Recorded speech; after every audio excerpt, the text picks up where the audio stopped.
The skill Summoning the Ancients allows you to summon creatures that lived about 4,000 years ago. These lands are called Tenma, and it was in this place that such a useless skill was awakened.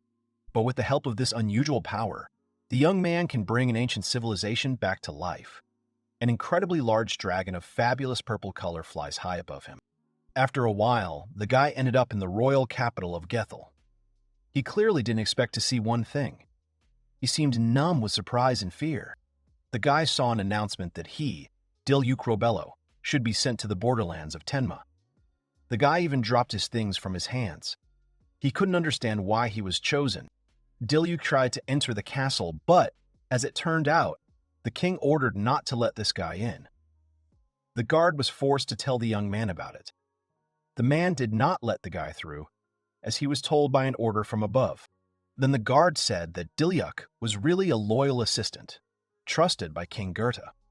The man himself was surprised that the guy was being expelled. After all, he doesn't know anything himself. The guard understands that everyone knows that the policy proposed by the guy has made the country richer. A man can't even understand what the king is really thinking. Diluc realized that something incomprehensible was definitely happening here. Diluc was born into a rural family of a count. His family protects people and serves the king. Diluc's brothers got great skills, and Diluc himself got a strange, in his opinion, skill summoning the ancients. No matter how hard the guy tried, he couldn't activate it in any way. It seemed that all the work was going down the drain, and it was not worth trying at all. However, he did not give up so easily. On the contrary, the guy began to study even harder. The main character successfully passed the exams and proudly became the king's assistant. That's how he started working in the castle and joined the king's entourage, faithfully serving. Diluc was extremely happy to serve the king and help people, but he still found himself in such a situation. It would seem that nothing foreshadowed trouble, but fate decided otherwise. No one in their life wants such an outcome of events. The young man started, as if he had just been torn out of his thoughts, and slowly turned around to meet the gaze of the newcomer. His face, which had previously been frozen in deep thought, now tightened, as if he was preparing for trouble. However, the guy, Octo, did not hide his dislike. Considered that such a face was still great for Diluc, as well as his skill summoning the ancients. He was clearly not happy about the appearance of the latter. Octo grabbed him by the collar of his t-shirt and approached him. The guy said that Diluc is not a very good person. He was annoyed that for some reason the hero was appreciated more than him, and he also managed to become the king's confidant. The blonde did not think that the king would expel Diluc so quickly. The guy was thinking about what Octo meant. Then Diluc realized that Octo was involved in his exile. Diluc was filled with a feeling of anger. It was hard to imagine how much rage had appeared in such a short period of time. Octo said that he was just doing his job. He could not even imagine that an official like a guy would try to sweep the country for himself. This can be a problem. Diluc guessed that Octo had set up everything. The guy grinned and said that the punishment was very lenient because the king simply sent Diluc away, although he could have made a more serious and cruel sentence. Octo asked the guy to get lost, calling him a bad person. He proudly turned away from the guy he had left sitting on the ground in front of the castle gate, which Diluc was never allowed into. The guy asked me to take care of the country and not use it for selfish purposes. Unfortunately, this is all that Diluc can do for the country at the moment. Octo spitefully said that he should say this in his village. He considers Diluc worthless, and with such a skill he cannot be trusted with responsible work. Diluc understood this himself, but he still tried to do his job and work for the benefit of the country's population. Diluc went to the village. He wonders how it all came to this. The coachman announced that they would soon arrive in Tenma. The man's voice distracted him from his corrosive thoughts and forced him back to reality. The guy had heard that there were many races living in the borderlands of Tenma, and the government had no special power. He also heard that the previous lord of the lands had escaped. It didn't give me confidence. The main character also apologized for having to be led so far. The coachman says that it is not worth saying an apology. The village will be visible soon. They arrived at the place. The coachman asked if he needed help with his things, to which Diluc said that he should first ask about the mansion. He looks at the picture in front of his eyes in shock. The windows did not let in light. and the doors creaking on their hinges made sounds that only increased the feeling of longing. Diluc noticed that the village looked more like ruins. He knocked on the door and asked if people really lived here. He went to the residence and said that he had been sent here as a lord. The young man was met by a young girl who was looking after a little girl. She clearly did not expect to see a guest in her house, especially one who would turn out to be the new lord. The guy asked the girl where he could find the mansion. The girl, thinking, remembered where the previous lord lived. It seemed that it was a long time ago, because she did not immediately remember where to find this place and settle the lord. She led him to a dilapidated house that didn't even have windows. The boards, which it is not clear how and still held, hung from the roof. The walls of the house themselves were full of holes and crevices. She realizes that the house looks bad and told a guy about it. But Diluc did not show that he was dissatisfied with anything. After all, the house looked no worse than the rest of the houses in the village the people are forced to live in. The girl said that she needed to go to the mountains now in order to get food. The guy was surprised because it would soon be night. He was struck by the girl's intention to go to a dangerous place at such a late hour. The girl explains that there is no food in their fields, so she has to go to the mountains to feed her younger sister. She says that she can share the food with the lord if he so wishes. Diluc is trying to figure out what kind of village this is, where small children are starving at such a time. Where he came from, there are no such problems with food, shelter, and land. So the lord was still trying to understand what was happening. Diluc could not understand where such a place like this came from in the country. He expressed a desire to go to the mountains instead of the girl. He simply couldn't allow a young girl to put herself in danger. The guy asked not to worry about him, because he was just going to look around. Instead, he asked the girl to help the coachman sort out his things. The girl sincerely thanked the guy. He asked her again not to worry. Diluc went to the forest. Rocks were scattered all over the road. The roots of the trees peeking out of the ground created a kind of strained labyrinth, forcing Diluc to carefully monitor his every move so as not to stumble. The forest seemed very creepy. There were nasty miasma everywhere in the forest. Miasma is the air containing a magical essence, a very terrible thing that attracts monsters. The guy realizes that his skill summoning the ancients is absolutely useless here. He's proficient in fencing and has knowledge.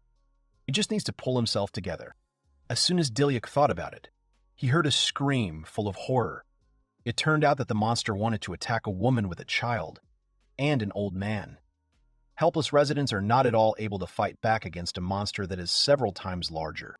Diluc is going to apply Robello's style. With his skill of cutting the starry shadow, he hit the monster with one blow and made people safe. The woman and the man were surprised that they were saved by a guy. They no longer hoped for salvation. Ordinary residents were amazed that such a skilled swordsman was in such lands. The man even thought that he was in a dream. Diluc was embarrassed because he hadn't done anything serious. It seemed to him that such things should be done by anyone who is able to somehow protect those who are weaker than him. The monster was already disappearing into thin air. The guy thought that the monster was weak, and it went to his advantage. Thanks to his skills, he was able to quickly and deftly finish it off at the least cost. Immediately, a growl sounded next to the guy. The guy looked up and saw something terrible. In front of him was a huge monster that seemed to be able to reach the clouds with its head. The guy shouted to the residents to get out of here immediately. The monster turned out to be a great serpent with a danger level of A. He was just an incredible size. The monster's mouth was slightly open, and it seemed that it was about to attack. The monster, surprisingly not rare, but its size and strength were alarming. As it turned out, the residents of the guy did not obey and stayed in place. Fear seemed to paralyze the bodies, and they could not move. The adults covered the child with their bodies and shouted that they were seeing such a huge snake for the first time. They had pinned their hopes on the swordsman. The snake immediately rushed at the village lord with its mouth open. He crashed into the guy with great force, and if he hadn't put the sword in front of him, then everything could have ended quite badly. The guy realized that he definitely couldn't handle it alone. No matter how hard he tries, it will still be unbearably hard for him to deal with such a monster alone. Even his swordsmanship skills would be powerless against a creature of this size. As soon as the snake struck with its tail, the guy realized that the scales of the monster are very strong. No matter how hard the guy tries, he still won't be able to break through this incredibly strong armor. Diluc urgently needs to come up with what he will do. The most important question at the moment is how the guy can save innocent residents. Diluc understands that he has no other purpose at all. Otherwise, his presence in this place does not matter at all. The guy rushed at the snake, swinging his sword. Diluc remembers Octo's proud face and realizes that he wants to look at it again. But beyond that, Diluc wants to save these people. He stopped the huge snake with the blade of his sword. He had the courage to prevent the monster from attacking. The guy understands perfectly well that he has nothing but this useless skill, but he still has to at least protect them. After the snake brushed the swordsman's tail again, the swordsman realized that right now, he could activate the summoning of the Ancient's skill. In such a case, it is important to seize the moment and act quickly. He was just shocked that he could activate his skill. Diluc did not understand why the opportunity appeared at such a moment, because it was so inconvenient. To activate, we had to spend points from the vault. The guy couldn't figure out what all this could mean. The snake began to approach the guy. The slow approach of the monster did not bode well. As he approached, he pulled out his long tongue and prepared to attack with each thrust forward. Diluc realized that he did not have time to think at all. The guy tightened his grip on the sword hilt and activated the skill.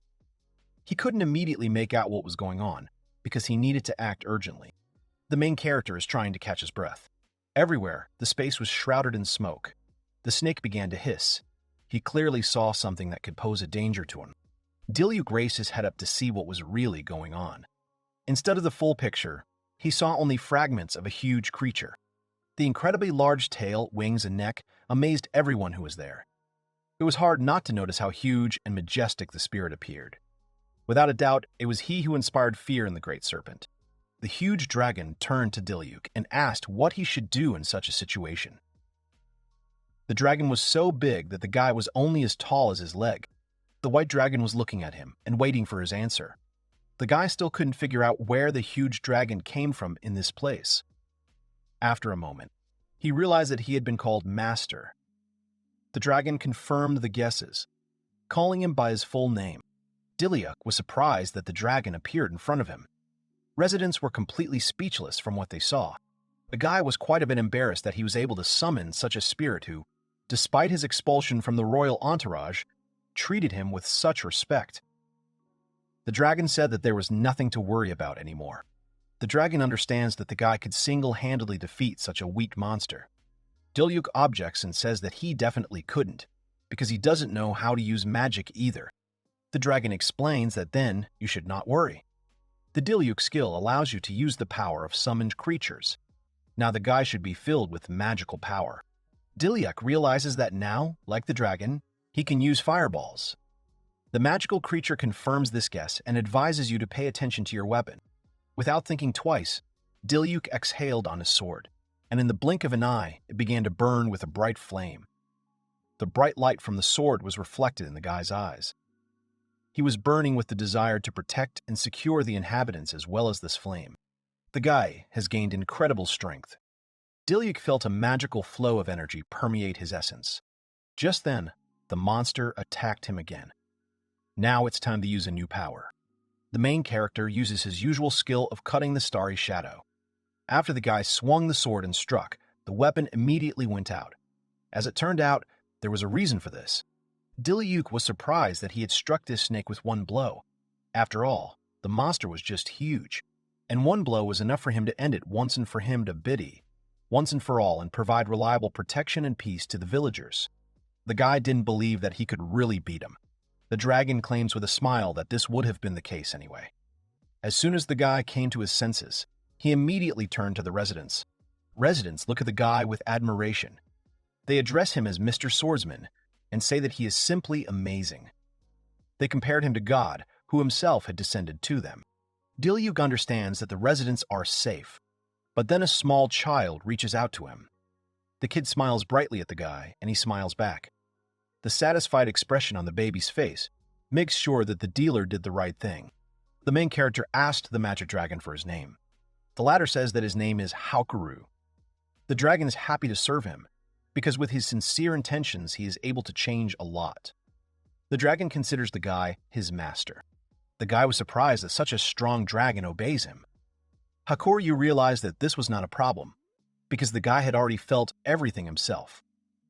The village lord recalls how he was able to create a fireball recently. The main character guesses that if the dragon was here because of his skill, it means that she came from the past. She confidently agrees, but says that she does not know the details. She suggests that the guy look at the information about the skill. Diluc remembers that he needs to look at his status. He opens his status and sees that he has one call available, which gives him the opportunity to summon creatures that lived about 4,000 years ago. Diluc was incredibly surprised that the age of Hakure is more than 4,000 years old. The dragon was very glad that her time had finally come. She had been waiting so long for the moment when she would be called into this world. The guy was surprised that Hakuria was waiting for him. He could not even think that the spirits of an ancient civilization were also waiting in the wings to feel involved in something again. Hakuryu explained that she was waiting for a person who would have such a skill. She also said that others are waiting for them to be called into this world in the same way. It turned out that Hakuryu is far from the only spirit waiting in the wings. Then, unexpectedly for the guy, Hakuria bows his head in front of him. She says that she appeared in this era and asked to be taken care of. It's a big responsibility for a guy. Diluc looked at Hakuria in amazement and agreed. Of course, he still doesn't understand a lot, and this is completely normal for the conditions under which he had to activate his skill. He still has a lot to learn. The guy now considers his skill excellent. He was encouraged to learn about the possibility of summoning spirits into his world. He's not worthless at all. He came across just a great skill. The guy likes these lands now too. 89. Meanwhile, one girl was very surprised. She is very happy that someone has finally appeared who will become her husband. After all, she has been searching for an unprecedented love beyond ancient times for a long time. Diluc nevertheless decided to take the residents to a safe place with the help of Hakuryu. They finally dealt with this monster, rescued the villagers, and just got food, as promised earlier. Residents thanked the guy for allowing them to fly together. The guy said that it's not worth thanking him at all. It's not at all difficult for Hakure to take the residents with you. They were glad that their new lord was so reliable and he could stand up for them and protect them in dangerous situations. However, Diluc believes that he did nothing of the kind. He thinks that his actions are not worth such great praise. The man admired the guy and considered him a strong man because he defeated that terrible snake with one blow. Not everyone can do this. Probably many would just run away, trying to save only themselves.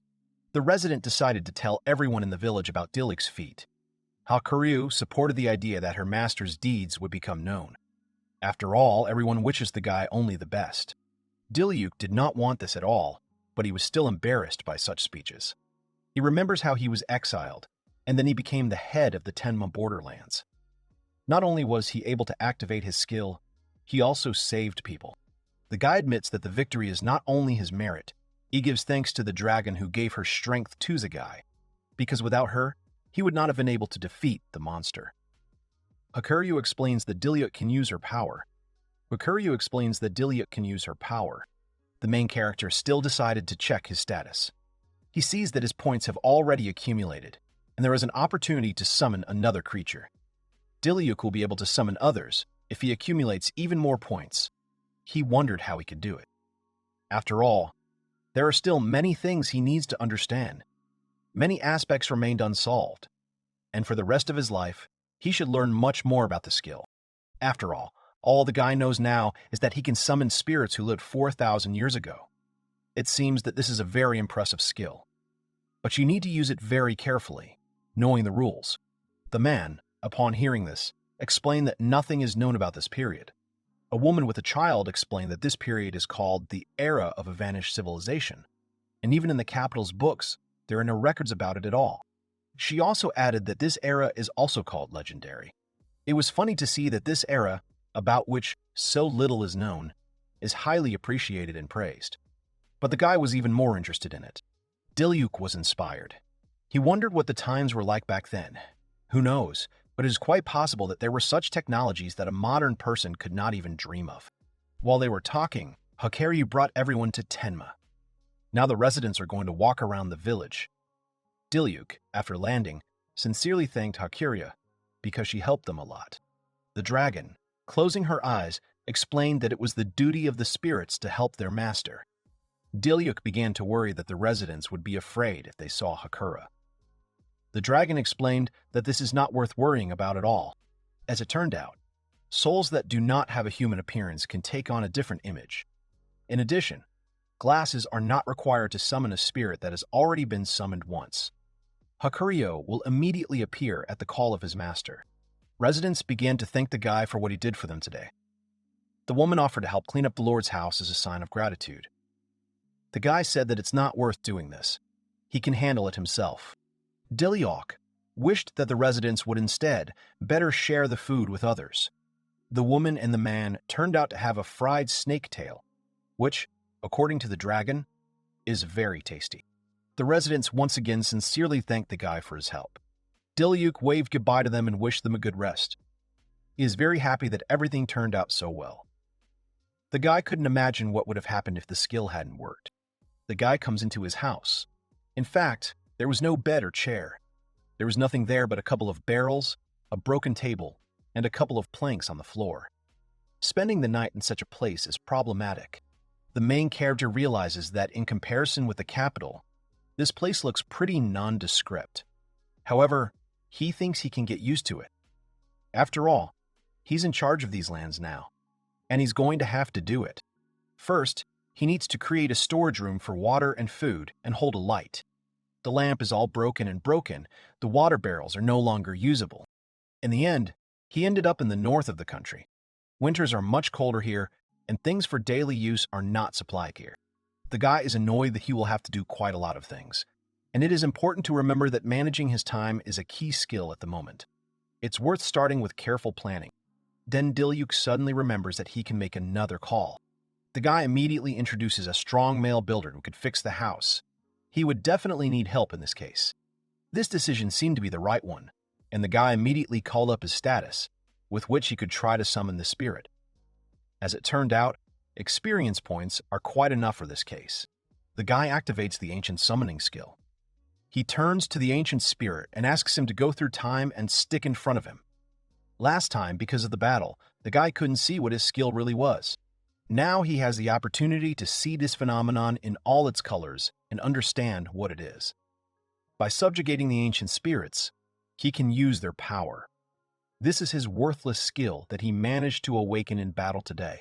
Suddenly, an unexpected flash appears, emitting an unknown light. The guy wonders what kind of spirit he will summon this time. He is filled with interest, because every call of the spirit turns out to be an unusual lottery. The flash gradually disappears, and a girl appears in its place. She gets up slowly, as if waking up from a long sleep. Her silhouette is still difficult to see because of the haze and dust left after the flash. Soon, the smoke will settle after using the skill, and the guy will finally have the opportunity to see who he called this time. And so, when the smoke cleared, the girl stood up to her full height and said that she had responded to the call of her master. There was no doubt that this was indeed the spirit that Diluc had summoned with his skill. The girl curtsied and introduced herself as Cindy Keen. Cindy, dressed in a cute dress and raincoat, is very glad to meet you. The girl was full of joy. She thanks the guy with a sincere smile on her face and for calling her. Cindy has been waiting for this day for a very long time, like Hakuryu, who was called up earlier in the battle. The girl was waiting for that very moment. The guy was a little embarrassed. Diluc gave the girl's full name, and she immediately pouted. She reproached Diluc for calling her anything but cute. She asks to be called Sai-chan, but it is unlikely that the guy will call her that. Then Cindy apologized. In fact, she is very happy to finally meet a guy. She is ready to fulfill absolutely any request, and the guy can ask for anything. Diluc felt rather awkward. After all, he really wanted to fix the house, and asking for such a girl is also not very good. He was raised like that by his parents. He just can't afford it. Cindy was pleasantly surprised that the guy was worried about her. Now she considers Diluc to be a real gentleman. She was definitely not mistaken about him. Now the girl is firmly confident in her master. And then the girl declared that she was well-versed in alchemy, which the guy had never heard of. As it turned out, no one has ever done this in the modern guy's world. Seeing Diluc's amazement and the fact that he apparently does not know and has never heard of it, Cindy decides to show everything clearly. The girl summons a magic circle and uses an alchemical transformation. All the boards in the house flew in one magical stream. From the outside, it seemed that it was better not to disrupt such a flow. In a moment, all the walls were bare, the table was perfect, and everything else sparkled like new. As a result, the decoration of the house turned out to be at a high level, as if the house had only recently been built and handed over to the owner. The girl was waiting for the evaluation of her work. Diluc was in shock and couldn't even say a word in response. He asked what had just happened. The guy himself could not give a conscious answer to his question. The girl laughed quite a bit and said that using magic, Cindy had collected the trees lying nearby. Now the guy has learned the concept of alchemy. He considered it ancient magic.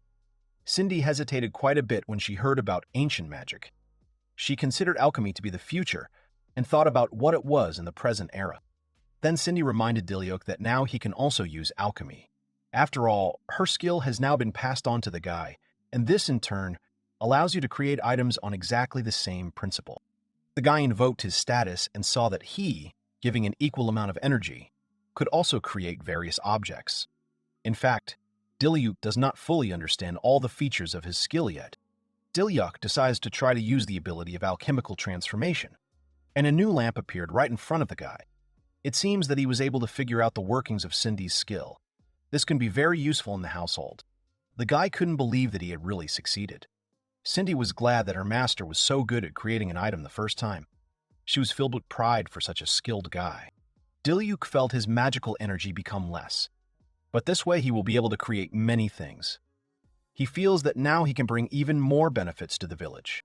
Cindy also wanted to help, and the things that were broken were immediately serviceable and ready for use.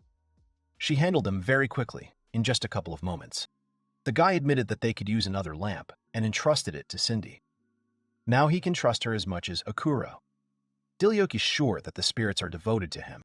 The girl got down to business, and after a couple of moments, a beautiful flower-shaped lamp appeared in front of her. The ceiling was made in the form of a bud with petals, and the stem served as a support. 145 Diluc did not expect to see this lamp at all. He grabbed the girl by the shoulders and asked if she could create other magical items. It seems that a wonderful idea was born in his head that could turn the life of the village around. The girl realized that Diluc would have small problems in love affairs. They would have to overcome many difficulties along the way together. She sighed heavily, but then immediately asked me to rely on her. In an instant, Cindy created a glass in which water appears with the help of magic, and a box that can freeze food. There is no doubt that these items can be useful in the household. The guy had never seen anything like it. A similar lamp, too, because in the current era there is absolutely nothing that could emit so much light. Lamps in cities can illuminate a maximum of a bed. The girl was surprised by this news. She noticed that the previous lamp did not use magic, and the lamps of her civilization were turned on only with its help. It seems that this is the most important and significant difference. Other magical items were also commonplace 4,000 years ago. We can safely say that the difference in quality was simply enormous. It could be seen by the same lamp. Diluc was very surprised at what kind of civilization there was so long ago. He realized that its inhabitants surpassed the present in everything. It would be interesting to know what led to such significant changes that led to failure. The guy understands that with such a technique, it is possible to improve the lives of the inhabitants of Tenma. Moreover, with such a technique, it will be possible to recreate an ancient civilization. The very civilization about which there is absolutely no information. It takes the guy's breath away to realize that such a developed civilization, about which everyone knows so little, can be recreated. Then humanity will have the opportunity to get a lot of useful things. Cindy announced that she would do exactly as much as the guy asked. She's ready to spend her strength to help the guy, because that's why she came to this world at the request of Diluc. The girl holds a magic lamp in her hands. Its rays brightly illuminate the features of the face. The skill has chosen this particular guy, and a lot of spirits are looking forward to him. Of course, this is still far from the limit, and the guys will have a lot more new information and experience. Cindy, with her usual attentiveness and care, decides to cheer up Diluc and says that he will definitely succeed, because he still has everything ahead of him. She believes that this is just the beginning of their new path. The girl hands the lamp to Diluc. The guy was expelled, and he arrived at this place. Diluc activated the skill and acquired a new target. Now it's a turning point for him. A lot depends on him now. The villagers are hoping for him, and the guy must justify these hopes. The guy still decided to ask what the phrase, "everything is ahead" means. Cindy was surprised that they didn't say that anymore. The girl felt rather awkward, although she just simply wanted to be on the same wavelength with the guy. Diluc smiled and said that he liked this phrase. Now he's sure that he and Cindy still have everything ahead of them. The guy now fully understood the meaning of this phrase and applied it. The guy wants to get better, revive an ancient civilization, and create a new one. His desires are becoming more and more serious. Most likely, this will become his new goal. Now the guy's desire to make Tenma's people happy becomes a clear goal. He intends to improve people's lives, because he now has all the opportunities to do so. Moreover, the villagers are always ready to support their lords. Diluc holds out his hand to Cindy and asks her to take care of him. The girl confidently agrees with a smile and holds out her hand in return. Now they both understand the responsibility they have placed on each other. The guys are going to walk this path together. Sydney shakes hands with the guy and says that she will always be there for him. It's about what she's been waiting for so long. This moment has finally arrived. Then the guy remembers that they need another bed. Sydney was outraged, because she thought that one bed would be enough for them. Here the girl again faces the difficulty of getting closer to the guy. While they were arguing, it was already evening. Two bandits were watching the guys from the forest near the house, who were clearly up to something. The appearance of bandits never bodes well. The new lord needs to be on his guard. The morning has come. The weather is just great outside. Cindy, with a frying pan in her hand, wishes good morning to Diluc. She obviously got up much earlier than the guy. The guy noticed that the girl got up quite early. Cindy explained this by saying that she tries to be useful after the draft. She really wanted to cook breakfast and wait for the guy. She even created kitchen utensils with the help of alchemy. However, they don't have any food at all. The girl was very disappointed with this, because she wanted to please her master and did literally everything for this. But all she needed was some breakfast food. Cindy was upset that she couldn't create food with alchemy, and she wanted to feed her master.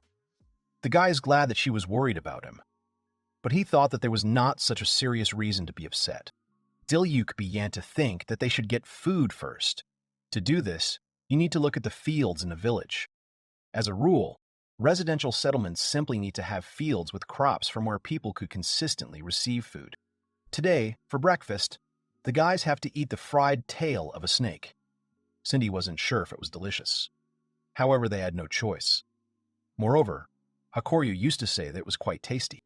The guys went to look at the fields. It took Cindy a moment to realize that this was Tenma village. Everything was in the same condition as when he arrived. The fields needed water, and there were very few crops. It is clear that there are not enough workers. An old man noticed the people passing by.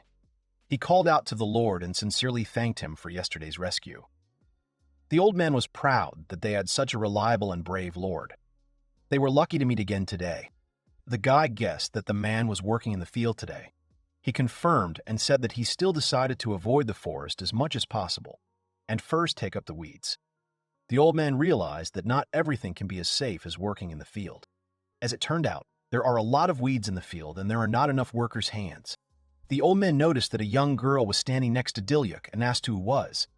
After all, the old man had not seen this girl before, and he was interested to find out where she came from. Diluc remembered that he had not introduced the girl yet. Cindy shouted forward and said that she was the future wife of the Lord. The guy refused this and explained that he had summoned her, as well as the dragon. Now Cindy is his new companion. Cindy told me that her new skill is alchemy. The old man realized that nowadays there are no such skills at all. Alchemy sounds like something magical. The man is not yet aware of everything that is happening. Cindy is going to show everything clearly this time instead of explaining. She summons an alchemical machine and uses the transformation to extract a scythe. This subject will certainly be very useful in your work. The man was surprised by how quickly the girl created the tool. It took her a couple of seconds to do everything. She wants to be useful to the Lord and the people of Tenma. Cindy handed it to the man and said that she would help other people for the sake of her master's dream. The girl's intentions were visible through and through. She really sincerely wanted to help everyone in the village. The girl explained that this tool uses magic and the man needs to test it. The usage is quite simple. and it is not difficult for even a child to figure it out. The old man made a couple of movements with his scythe. He was delighted that this tool even cuts thick roots. It's the first time he's seen something like this. One could immediately understand that this would make it much easier to work in the fields. Cindy explained that if a man presses a button, the tool will become both a hoe and a plow. The man explained that such a thing could help everyone in the village.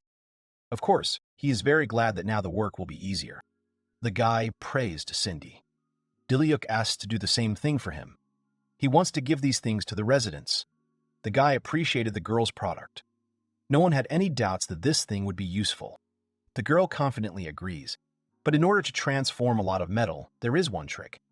It would seem that everything was going very smoothly, but the guys almost forgot about the most important condition of alchemical transformation. Cindy reminds us that alchemy is an equivalent exchange. Metal, which will become a rural tool, attracts magic to itself, changes, taking a specific form. The girl, snuggling closer to Diluc, explains that only magic tools made entirely are attracted to each other. It is quite understandable, and it was not difficult to figure it out for ourselves. However, the guy took all this too literally and still decided to write such a thing down in his notebook, citing a magnet and iron as an example.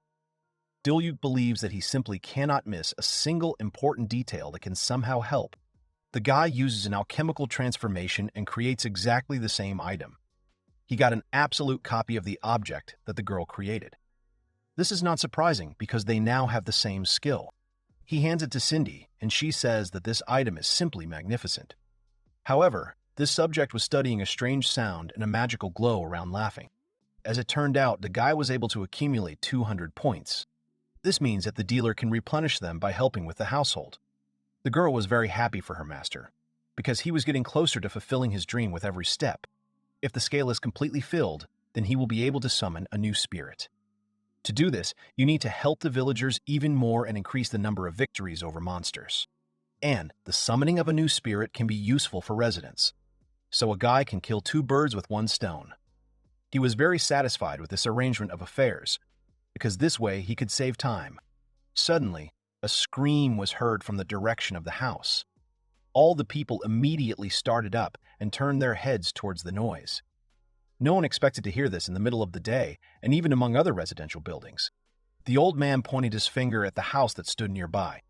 He said it was from Letitia's house. The man was really scared himself. He seems to be as worried about the villagers as the Lord is. Diluc said that this is the right house, and they need to make fun of it. The girl agreed with him. The guys headed there. As soon as they arrived, the front door of the house opened faintly. It felt like someone had pushed the door open weakly. A girl came out of it who could barely stand on her feet. She, with eyes full of horror, asked the gentleman to help. She said something happened to her sister. The guys looked into the house and saw how the bandits had captured Letitia's younger sister. The situation is urgent and requires urgent intervention. The guys rushed inside the house to help, but it wasn't that simple. They were horrified. Letitia said that many villagers and their parents themselves had become victims of bandits. Now she can't even imagine what would happen if her sister was also taken away. Diluc was about to pull out his sword, but suddenly one of the bandits ordered not to move. Otherwise, he would do something irreparable to the girl. Everyone was afraid for Rishi's life, so they were forced to do as the criminals said. An action plan was urgently needed. The little girl's eyes immediately filled with tears of fear. She looked at them all and waited for help. The guy realized that if he called Hakura, the bandits could do harm. Nothing good will come out at this rate. Diluc thinks about what to do now. He does not have enough time to quickly and, most importantly, correctly weigh everything, because people's lives depend on further actions. Then Cindy stretches out her hand and addresses the kidnappers. She offers herself instead of a little girl. Everyone in the house was stunned by this suggestion. No one objected because they believed that the girl was saying that for a reason. The bandit did not expect such an offer. Cindy explained this by saying that she just wants to help the little girl and the village. She will not resist as long as the bandits do not touch others. The girl thinks it's a good deal. The bandit examined the girl from head to toe. He agreed to the deal and let the baby go. He clearly did not expect that they would be able to pull off such a successful, at first glance, deal. Diluc asked what Cindy was doing, but she just waved him off. The bandits, with a sly smile, said that the girl would not cry later because she surrendered to them herself. Cindy didn't say anything to that. She knew what she was getting into. She just believed that Diluc would make the right decision and find her. Cindy smiled softly and looked at Diluc. He clearly did not know what to do next. Hundreds of thoughts appeared in the guy's head about why Cindy actually did this and what her plan was.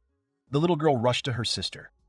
The surrounding people could not imagine how much horror this little girl had suffered while she was next to the bandits. No one knows what might have happened if the guys hadn't arrived on time. The bandits realized that they would soon heal normally. Here, they hide with the help of a simple trick, and a second later they seemed to be completely gone. In their place, only haze and dust remained, which were also part of the reception with the disappearance. Letitia tearfully apologizes to the guy. After all, Cindy had to go to the bandits instead of her sister Rena. Diluc explains that this is not their fault at all. Besides, Cindy knows how to use magic, and she will definitely be able to come out in one piece. Then the guy realizes that the girl just wouldn't give up, and she definitely has a plan. Cindy can't sacrifice herself so recklessly. This gave the guy an even greater incentive to move forward in search of a girl. Meanwhile, the old man fell to the ground in fear. He could not understand how the bandits dared to do this, and believes that they have no conscience at all, since they act in this way. At this time, the braid that Cindy created began to glow. The guy realized that it was a magical force. Diluc grabbed the instrument. He began to examine it and recall the process of creating the braid. The guy immediately called Hakura and asked him to go with him. The dragon had no objections. The spirit was only glad to help his master. That's why Hakuryu exists in this world. The girl ended up in some kind of cave. There was plenty of lighting. The other bandits were laughing among themselves. They did not expect that a young girl would be brought to them. And after learning the story that she came of her own free will, she was completely amazed. They regarded Cindy as a good deal. After all, it was an easy catch. The bandits believe that the girl will bring them a lot of money. Her appearance suggests that she is most likely from a sufficient family and has valuables with her. However, the bandits who conducted the search said that there was nothing valuable in her belongings, and they obviously would not receive money. Then all the expectations of the criminals were destroyed. They wanted to get their share of the so-called campaign, but they didn't get anything. The bandit considered the girl strange because she said that she would not resist. So even now she is sitting calmly. It seemed to him that the girl was not at all afraid, like the rest of the people in the cave. The bandit points his finger at the other victims. He explains that the girl needs to go to them. The rest of the people can't say a word out of fear. The girl felt so sorry for them that she couldn't help but sympathize with them. Cindy realized that these were the missing villagers who, like her, ended up in the cave. It is unknown how long these people stayed in such a creepy place in disgusting conditions. The bandit explains that Cindy will face the same fate as everyone else. The entrance to the cave is blocked, so no one will enter them, and you cannot dream of escaping. It would seem that everything is doomed to failure. The girl said that it was not for her to worry at all. She says that her master will definitely come here. Cindy, despite all the surrounding conditions, stubbornly believed in Diluc and that he would definitely come for her. Then one bandit seemed to get angry and ordered the girl to watch her tongue. The man is clearly not used to the fact that someone else is able to point him out. He became enraged, and then something irreversible happened. The girl did not expect such a disaster, when suddenly an explosion sounded behind the bandit. It is unclear why, but this explosion made my soul feel calmer. It was all because the girl knew who was behind it. The bandit turned around and angrily asked what kind of sound it was just now. None of the criminals expected that someone would find and destroy their secret place. They were furious about it. Diluc stood nearby with a sword in his hands, shrouded in smoke and dust. The guy apologized for waiting. He was on the right path and believed in his conviction. That's why he found Cindy so soon. The bandits couldn't figure out how Diluc knew about their place. However, this no longer played any role, because now there will be a battle for the right to life of those people who ended up in the cave due to the fault of criminals. Diluc explained that Cindy had told him her location by attracting magical energy. It was just a great idea to find each other if necessary. The magical objects created by Diluc and Cindy attract. Cindy praises Diluc with a smile. She believed in him. She didn't even have to explain anything to the guy to find her. She was confident that Diluc could handle it. The bandits started up and considered it a problem. One of them says not to worry. It seems that the bandits did not use all their cunning tricks and were ready to demonstrate some more tricks. Despite the fact that the guy found this place, the bandit can also use magic. It wasn't that simple. Banlit began using a skill that they assumed could help defeat the swordsman. Diluc was never embarrassed by such news and began to attack. He approached the man with lightning speed, which did not go unnoticed by the bandit. He certainly did not expect such a trick from the guy and was immediately amazed.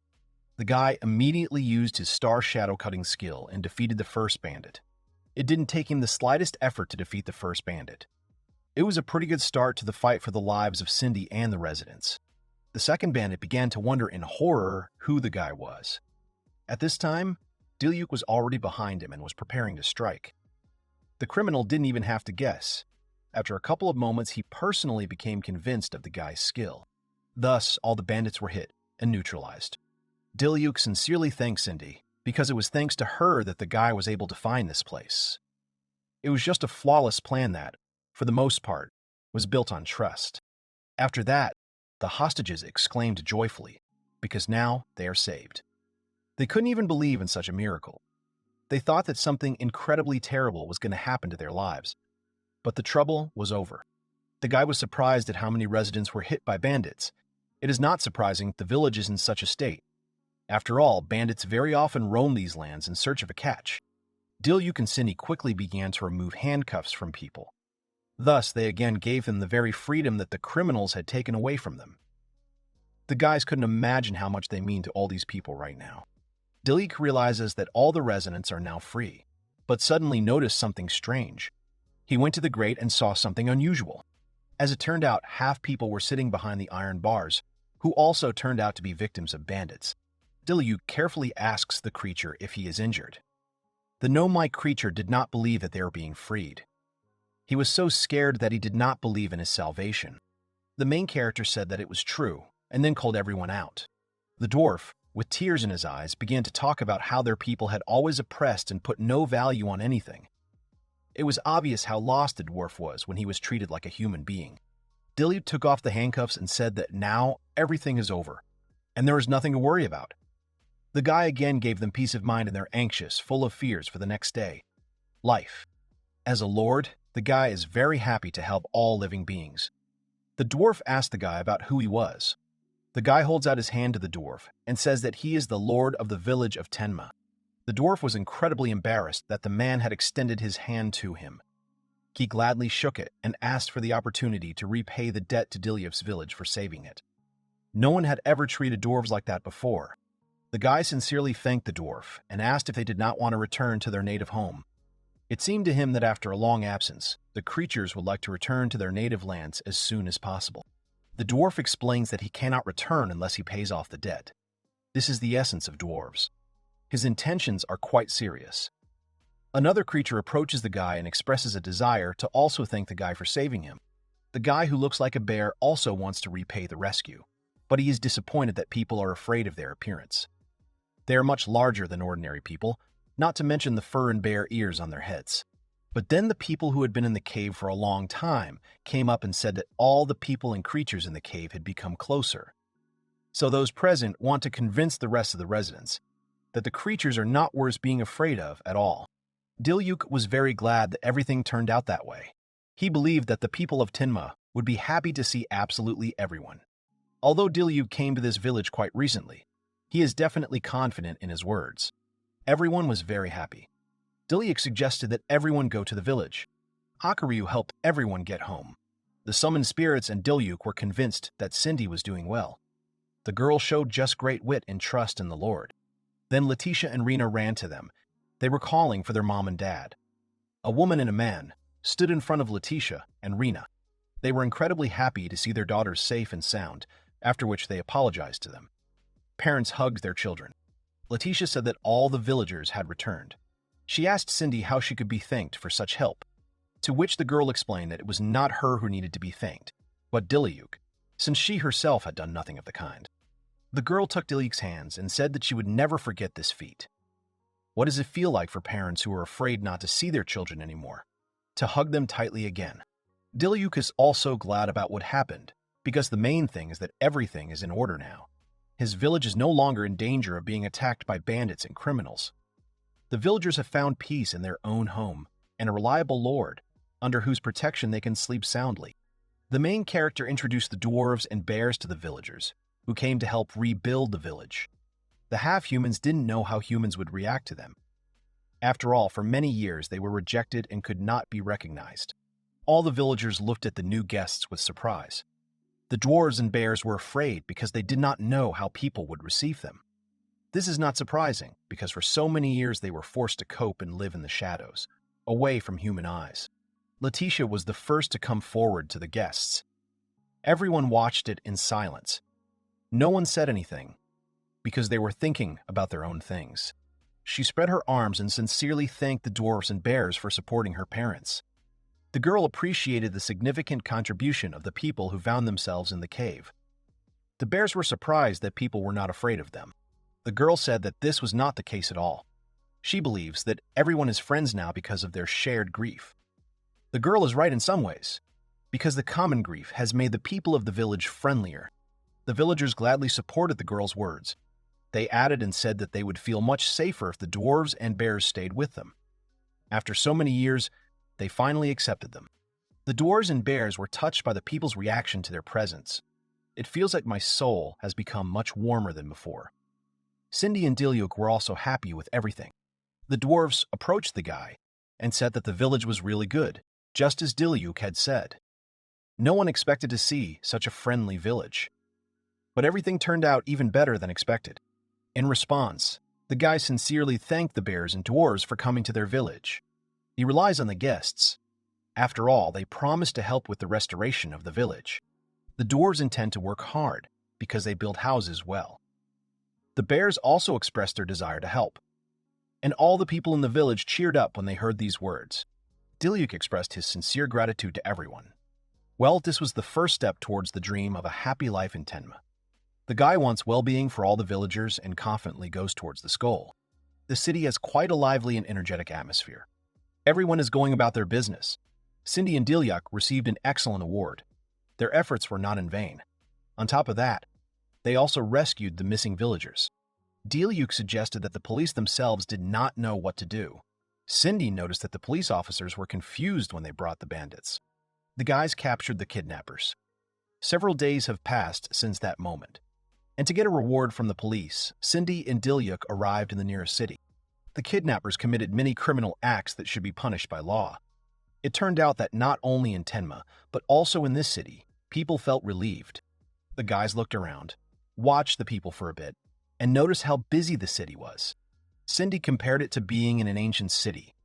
Diluc asked if the cities in the past did not differ from the current ones. The girl explained that in the past, they were more developed. Before that, it was possible to get along only by remembering the magical objects created in alchemy. The guys admitted that the city they are in is also quite good, but the technologies of the past still do not leave anyone indifferent. Cindy hugs Diluc by the hand and says that she will consider the best city to be the one where she can walk with her master. The girl beamed all over. She thought that she and Diluc had flown to Hakuria in the city for a date. The guy dispelled all the girl's dreams and said that he had an important task for today. The guy wants to make a deal. Cindy's eyes lit up with interest. She is sure that Diluc has come up with something very interesting. She couldn't wait to find out what was waiting for them here. Diluc explained the fact that Tenma has no connections with the outside world. This greatly affects her standard of living. Fixing this aspect would help people feel better. The guy wants to try to sell things created by Cindy, and since he has also learned alchemy, he wants to sell goods in large quantities. Things will have to be of good value. If the guys can make money on this, then it will certainly help the whole village. And in this case, the guys must succeed. Cindy believes in Diluc. The guys also arrived at the Maple Chamber of Commerce. According to rumors, this ward is the best in the country. Cindy and Diluc enter the store. In response to the greeting, the man who was sitting at the table said that he had not seen them before. The man asked to speak briefly. He asked why the guys had come. Diluc immediately saw what the country's main trading company looked like. He said that he wanted to sell the product. The merchant asked what kind of goods the young man had brought. And when he found out that these were everyday utensils, he said that he was not interested in junk. Most likely, he would be interested in looking at unusual goods for a good sum. Diluc put a bag of items on the table and asked to take a look first. The guy is firmly convinced that he will not be intimidated at all. And then the man drew attention to the guy and his product. The merchant noticed the pressure with which the guy was offering his product, and still decided to take a look at what was offered. The guy put all the utensils in front of him. The man carefully examined the two glasses in the lamp with a magnifying glass. He saw that these items were quite rare. After the inspection, the merchant was ready to give his verdict. Cindy asked the merchant to touch the magic stone. The man nevertheless obeyed, but with great distrust did what the girl asked. Apparently, he felt that he was wasting his time on all sorts of junk. As soon as the finger touched the magic stone, water appeared in the glass.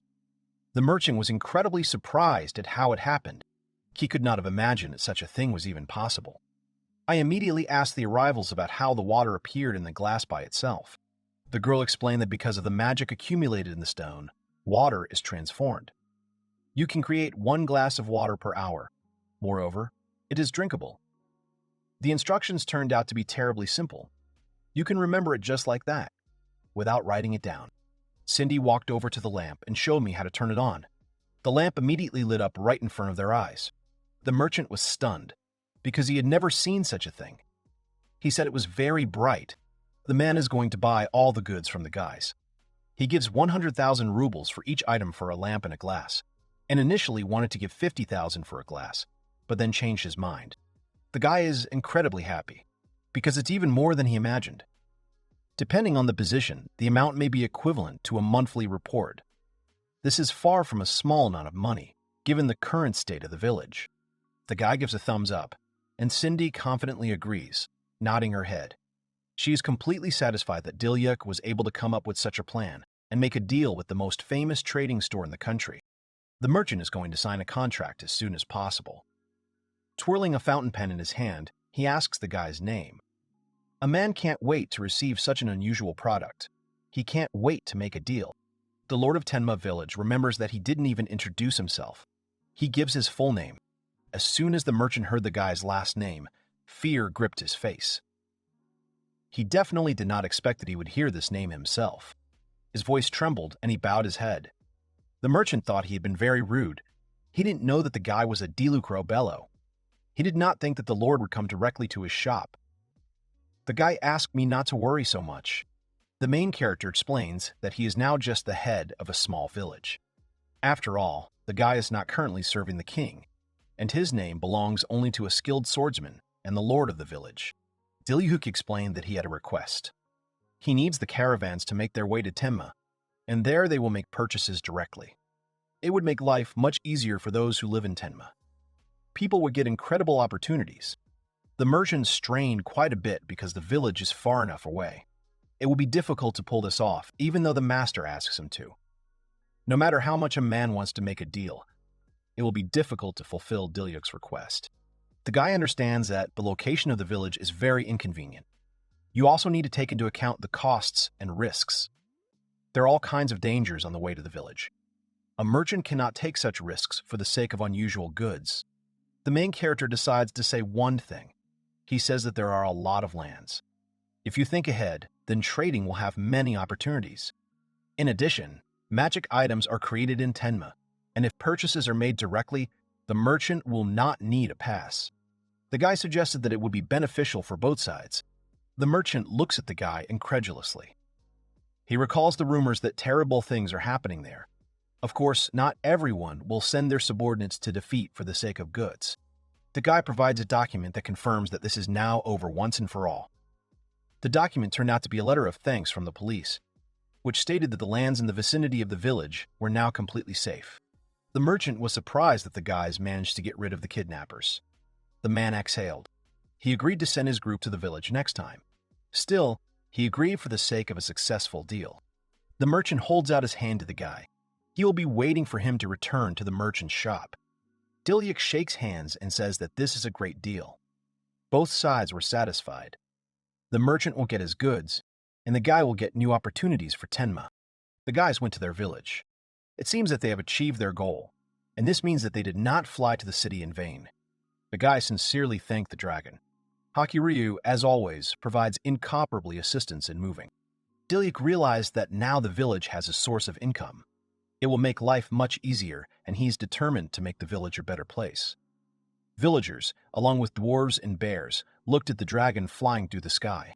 The bears were the first to meet the guy in the village. They sincerely thanked the guy for his work. The guy waved back and noticed that the guys had already built a house. He was surprised at how quickly such a house could be built.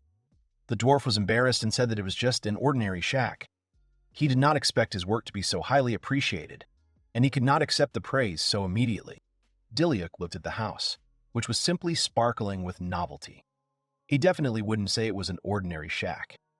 There was not a single crack or hole on it. All the boards were intact. In fact, the dwarf really wanted the gentleman to be pleased and smiled back.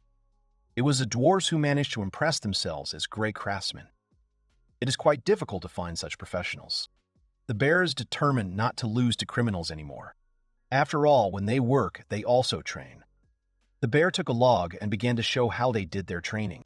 The villagers smiled and noted that the dwarves and bears are very reliable. The main character noticed that people work together with the guests. However, they said that they were simply helping. The villagers admitted that although they used to be afraid of the beast people, now they rely on them. The residents were convinced that the intentions of the dwarves and bears are absolutely sincere, and they can be trusted. The bear was touched by such words.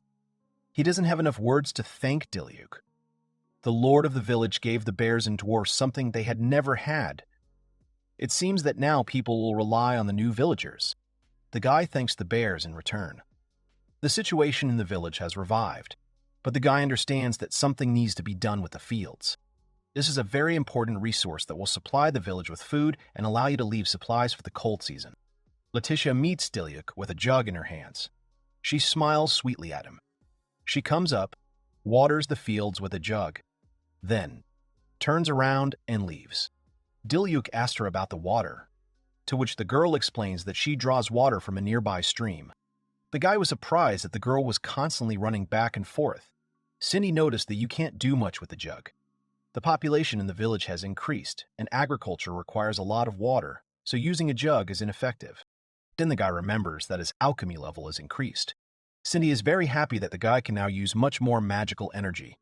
Increasing the levels, of course, requires spending points, but now it is necessary. The lord of the village is going to try his new level in alchemy and applies the transformation. With the help of magic, something is created that could help in the household. Still, another unusual object appears from the clouds of magic dust. All the guys are looking forward to what will already happen as a result of alchemy. As it turned out, Diluc turned out to have a water channel. The guy admitted that he did well. Cindy praised him. Letitia was amazed that he was able to create even a water channel, despite the fact that the ground here is unusually hard. It would be a big and very long job for people. The girl thanks the guy for the work done. However, Diluc is interested in why there is very little water from the stream. Water trickled down the canal. This is not enough to collect a jug, let alone watering crops in the fields. The guy guessed that the inhabitants used to live on water from this source. After all, there are absolutely no water sources nearby anymore. Not only is it far to go to the source, but there's also less water coming from it. Letitia explained that there used to be more water, but recently, the inflow has sharply decreased. This has significantly changed the lifestyle of all residents. All the work in the fields and the household was completely difficult. The guy noted that there was much less spring water, and he needed to find out the reason. After all, there has been no change in the climate here, and the problem must be at the source. The guy began to guess that something had happened in the forest, and it would need to be checked. However, you need to remember that you need to be very careful in the forest, as monsters and other dangers may be waiting there. Diluc, along with the bears, went in search of the reason for such a small amount of water. The bear also warned the guy and asked him to be careful, because there is still a long way to go. Dangerous monsters live in these places. Perhaps they have something to do with water restriction. In any case, you need to check. The guy asks the bears to be alert and keep an eye out. The bear says that the guy must return to the village in one piece. Diluc does not understand what it is about. Of course, Such anxiety was unusually pleasant. However, there were no good reasons for this.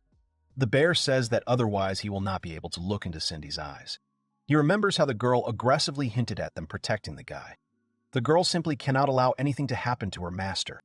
Diluc apologized for the girl. He wants the guys to do the hard work in the study as well. The guy takes a net out of his bag, and the bears asked what it was for. Diluc began to explain that this net was made for catching wild boars. Weights made of magic stones are attached to it in the corners. This device is quite simple to manufacture and use. It will definitely be useful in various campaigns. When the prey gets into this net, the trap will close. If a person gets into the network, then you just need to touch me to get free. This is an automatic security capture network.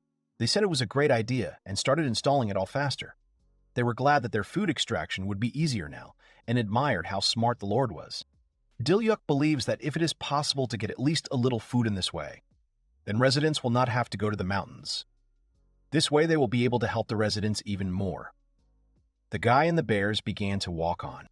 The further they go, the more miasma spreads in the forest. The road in the forest is becoming more dangerous. They need to be extremely careful because no one knows who may meet on the way. The bear had a request to the village lord. A bear with a serious expression on his face asks the guy to provide them with a battle with monsters if it appears. In fact, it was clear that he was confident in his intentions and desires. The man admits that they are noticeably stronger than humans, but even so, they were captured by bandits. At first, it may even seem that the bears were upset about this. After all, they became vulnerable with their strength anyway.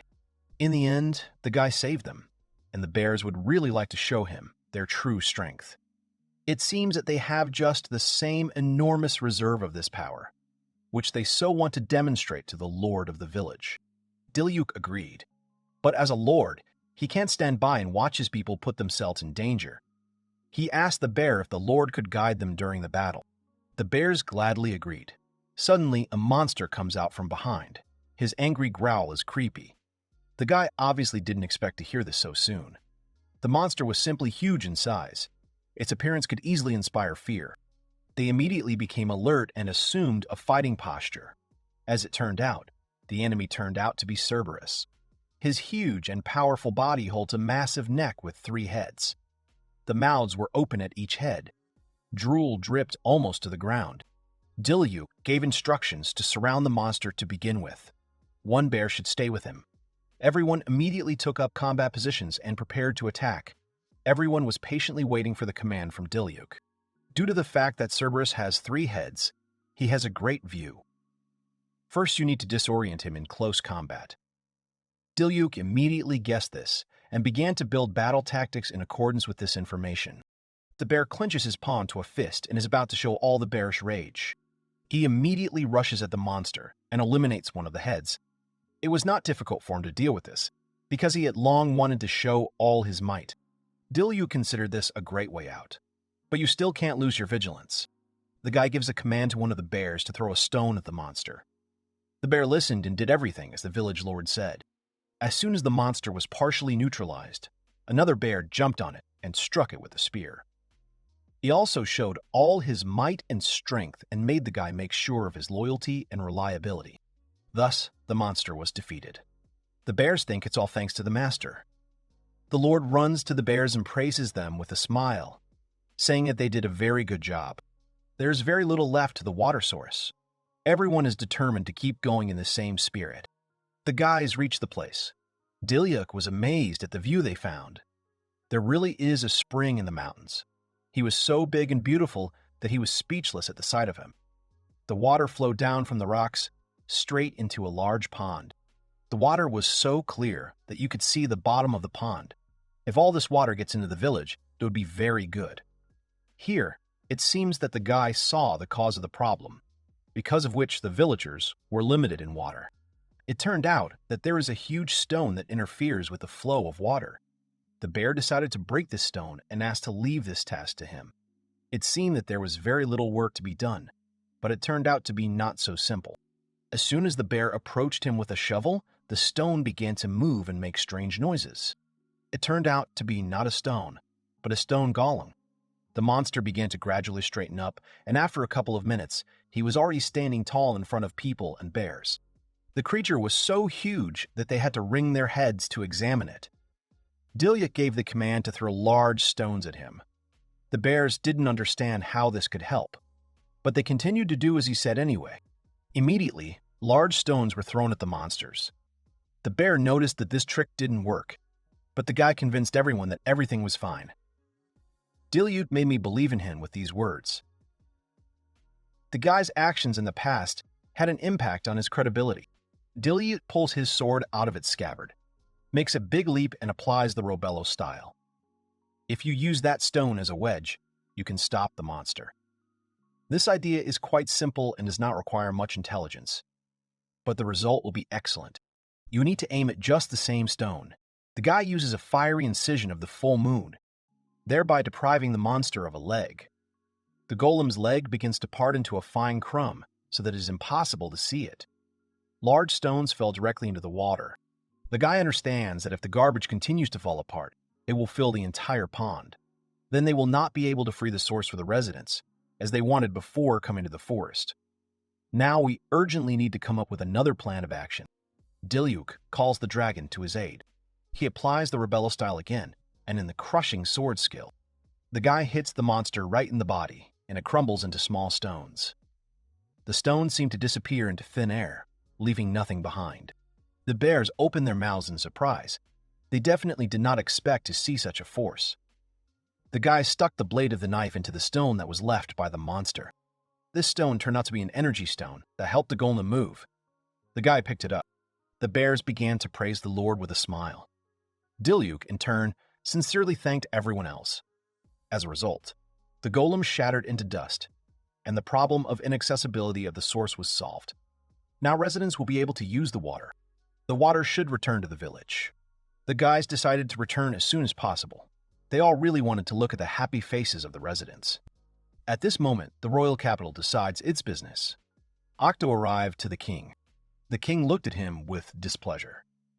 Octo was also unhappy to see his majesty. The king hoped that the guy knew why he had invited him to his place. After all, it is unknown where it is customary for the king to explain the reason for such a meeting. The king wanted to talk about how the guy works.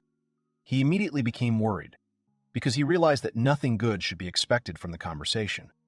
It seemed that thousands of thoughts had already flashed through Octo's mind about how he could get out of this. After losing his previous assistant, the king put him in this position, and what is his job? It is unacceptable for monsters to invade the castle.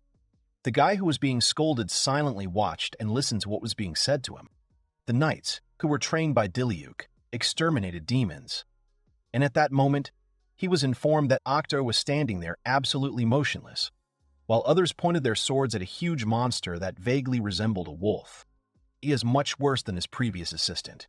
The king was extremely angry and disappointed about this situation. He shouted at his assistant, hoping to convey to him all his distress. Octo's reputation in the castle couldn't be worse, although he is the son of Duke Higgins, but such a thing is not allowed.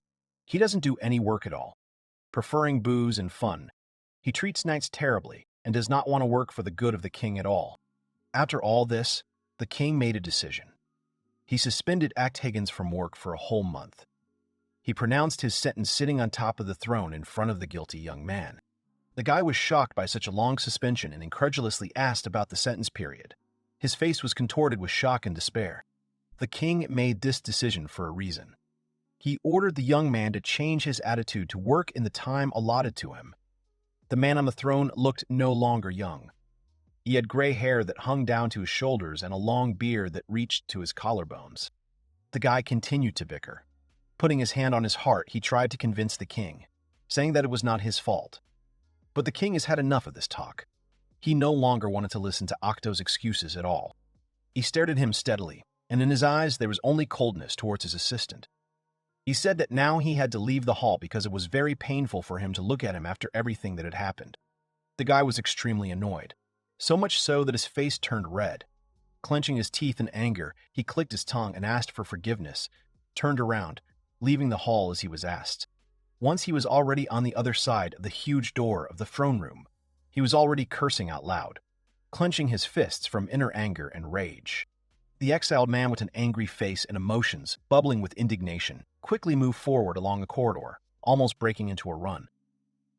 Other workers passing by turned after him with puzzled faces. He recalled how others told him that Mr. Diluc finished his business in the morning. They asked him to fill out the document as Mr. Diluc did. He was eavesdropping on other people's conversations about the fact that Diluc was much better than him. Diluc gets in his way all the time. Even though he has long left the palace and is far from it, he is very angry at Diluc Robolo. Moving further and further along the dark corridor all alone, he continued to insult Diluc, saying that he should expect him. The king sighed softly, looking up. There was a huge disappointment on his face. He had heard that Octo was also a talented person, but to think that he just stole Diluc's achievements using his position. The king could not even imagine such a thing. Compared to him, Diluc was great. The king even thought that there was someone who understood him. He recalled how, sitting next to the young man on the throne, they discussed important things, and he felt comfortable with him. That's why he was so surprised to hear that he was planning an uprising. This couldn't be happening. This information seemed to knock the ground out from under the monarch's feet, causing him to petrify from shock. This information was brought to him by Higgins' son, and he could not ignore such a statement from such a high-ranking person. Under the pretext of demotion, the king pushed Diluc away. But in fact, deep in his heart, he had thoughts that, if the uprising had really happened, if he hadn't thought about it, everything would have been different. The old king realized that at that moment he was just scared. Sitting on his throne in proud solitude, he put his wrinkled palm to his forehead, barely touching the crown on his head. Diluc had talent, popularity, and the ability to manage people. He had everything he needed. In other words, he had all the qualities of a real ruler. And if he had rebelled, many would have recognized him. Looking at the half-full glass in his hand, the old man begged for forgiveness, calling himself a weak king. But the one to whom this apology was dedicated could not hear it in any way. He understood that expelling Diluc was his mistake and his cowardice. At the same time, in another place, it was a clear day outside and the sun was shining on the wooden roof of the house. A small child was looking at a glass of water in his hand, saying that there was a lot of water and could she really drink so much? The children's eyes were full of admiration for something so ordinary and simple. Approaching the young man, the girl, smiling brightly, thanked Diluc, and he happily nodded to her. She can drink this water as much as she wants. Now they had more than enough of it. He even made a well for them. This is the first time the girl sees a well of this shape.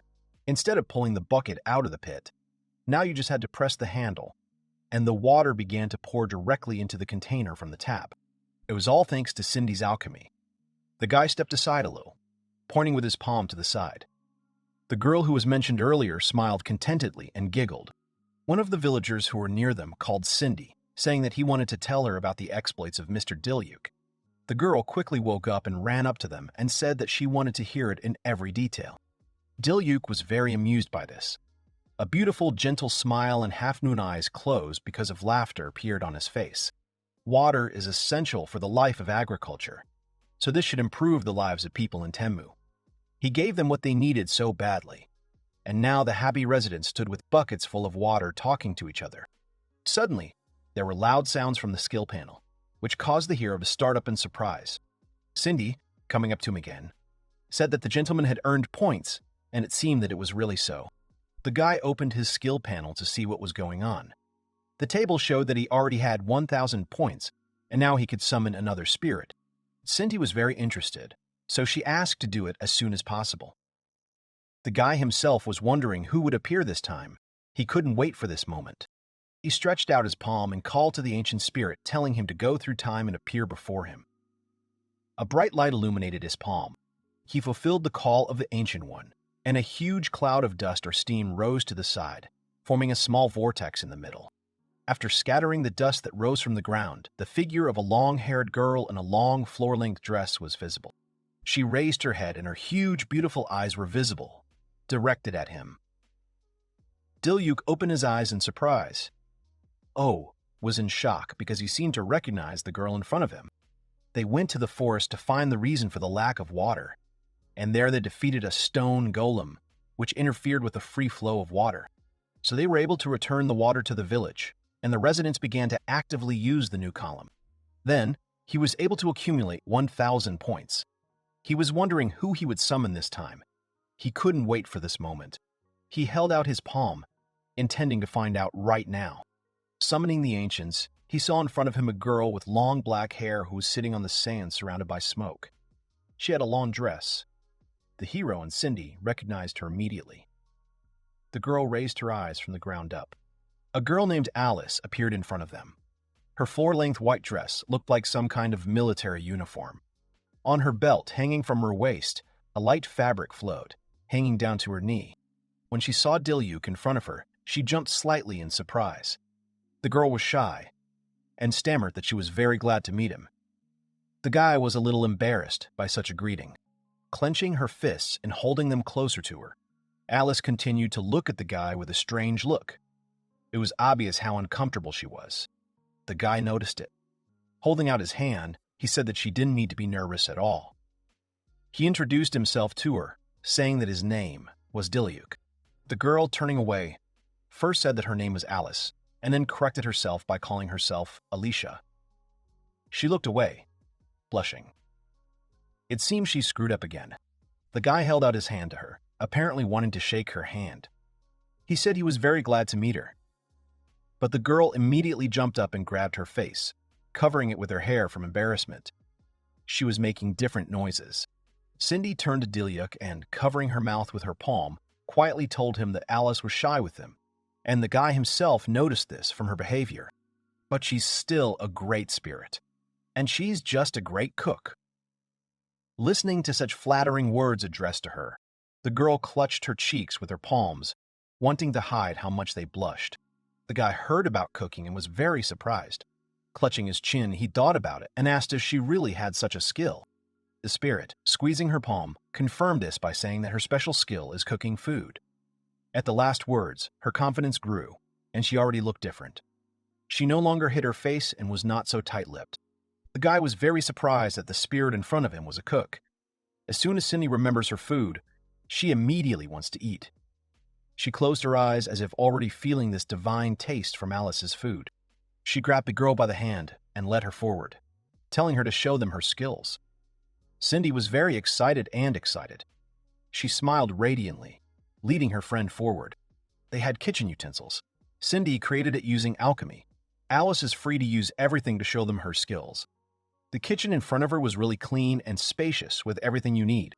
Alice, becoming serious, tied her hair in a ponytail so that they would not get in the way and would not get into the food.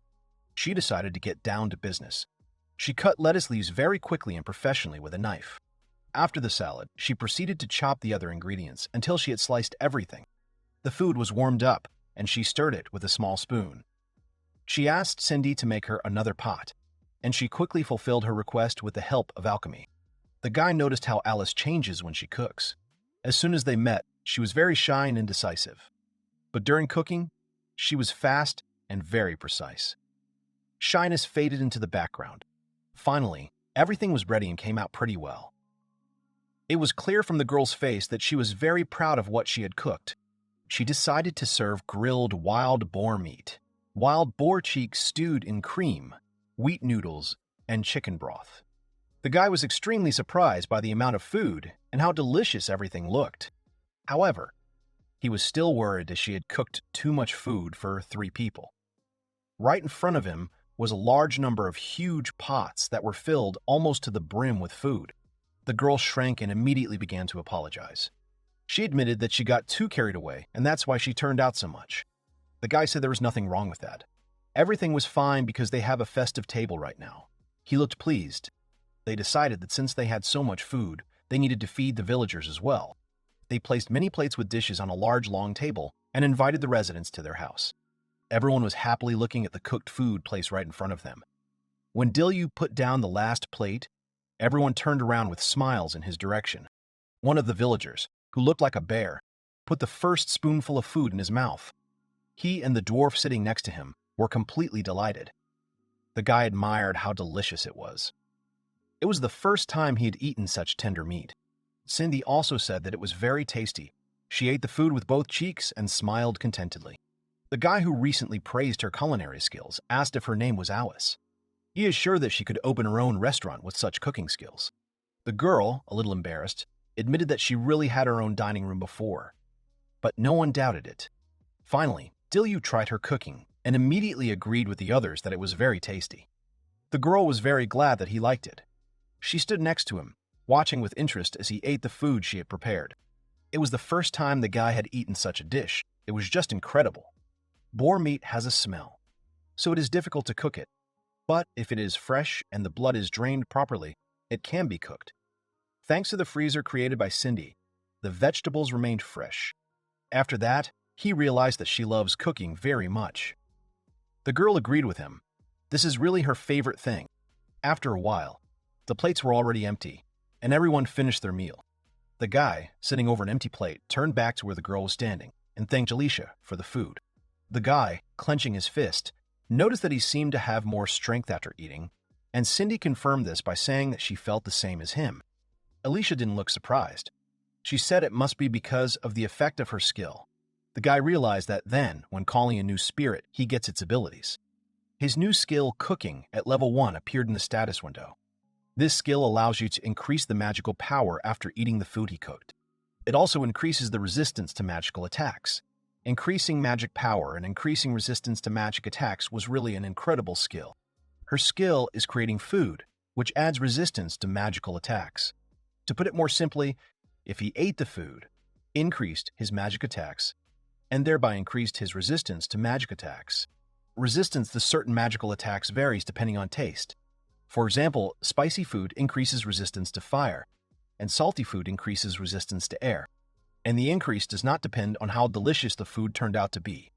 The guy realized that in this case, it turns out that food increases magic damage and adds resistance. But the guy realizes that he will never be able to cook as delicious as Alice does. The girl, putting her hand on her heart, joyfully asked to leave the cooking of delicious food to her. If she can make him so happy, then she's only too happy to do it for him. After her words, the guy smiled and thanked Alice. He was even a little embarrassed himself. His cheeks turned red and he reached for his neck. A little later, the girl went outside. Looking around the surroundings, she had a strange feeling, as if she had moved 4,000 years ago. She decided to see what products there are in the current era. Walking a little forward from the house, she noticed something in the grass and it caught her attention. The girl seemed to be struck by a weak blow to the head, and her eyes widened. One of the plants she noticed turned out to be real rice. The girl even screamed in disbelief.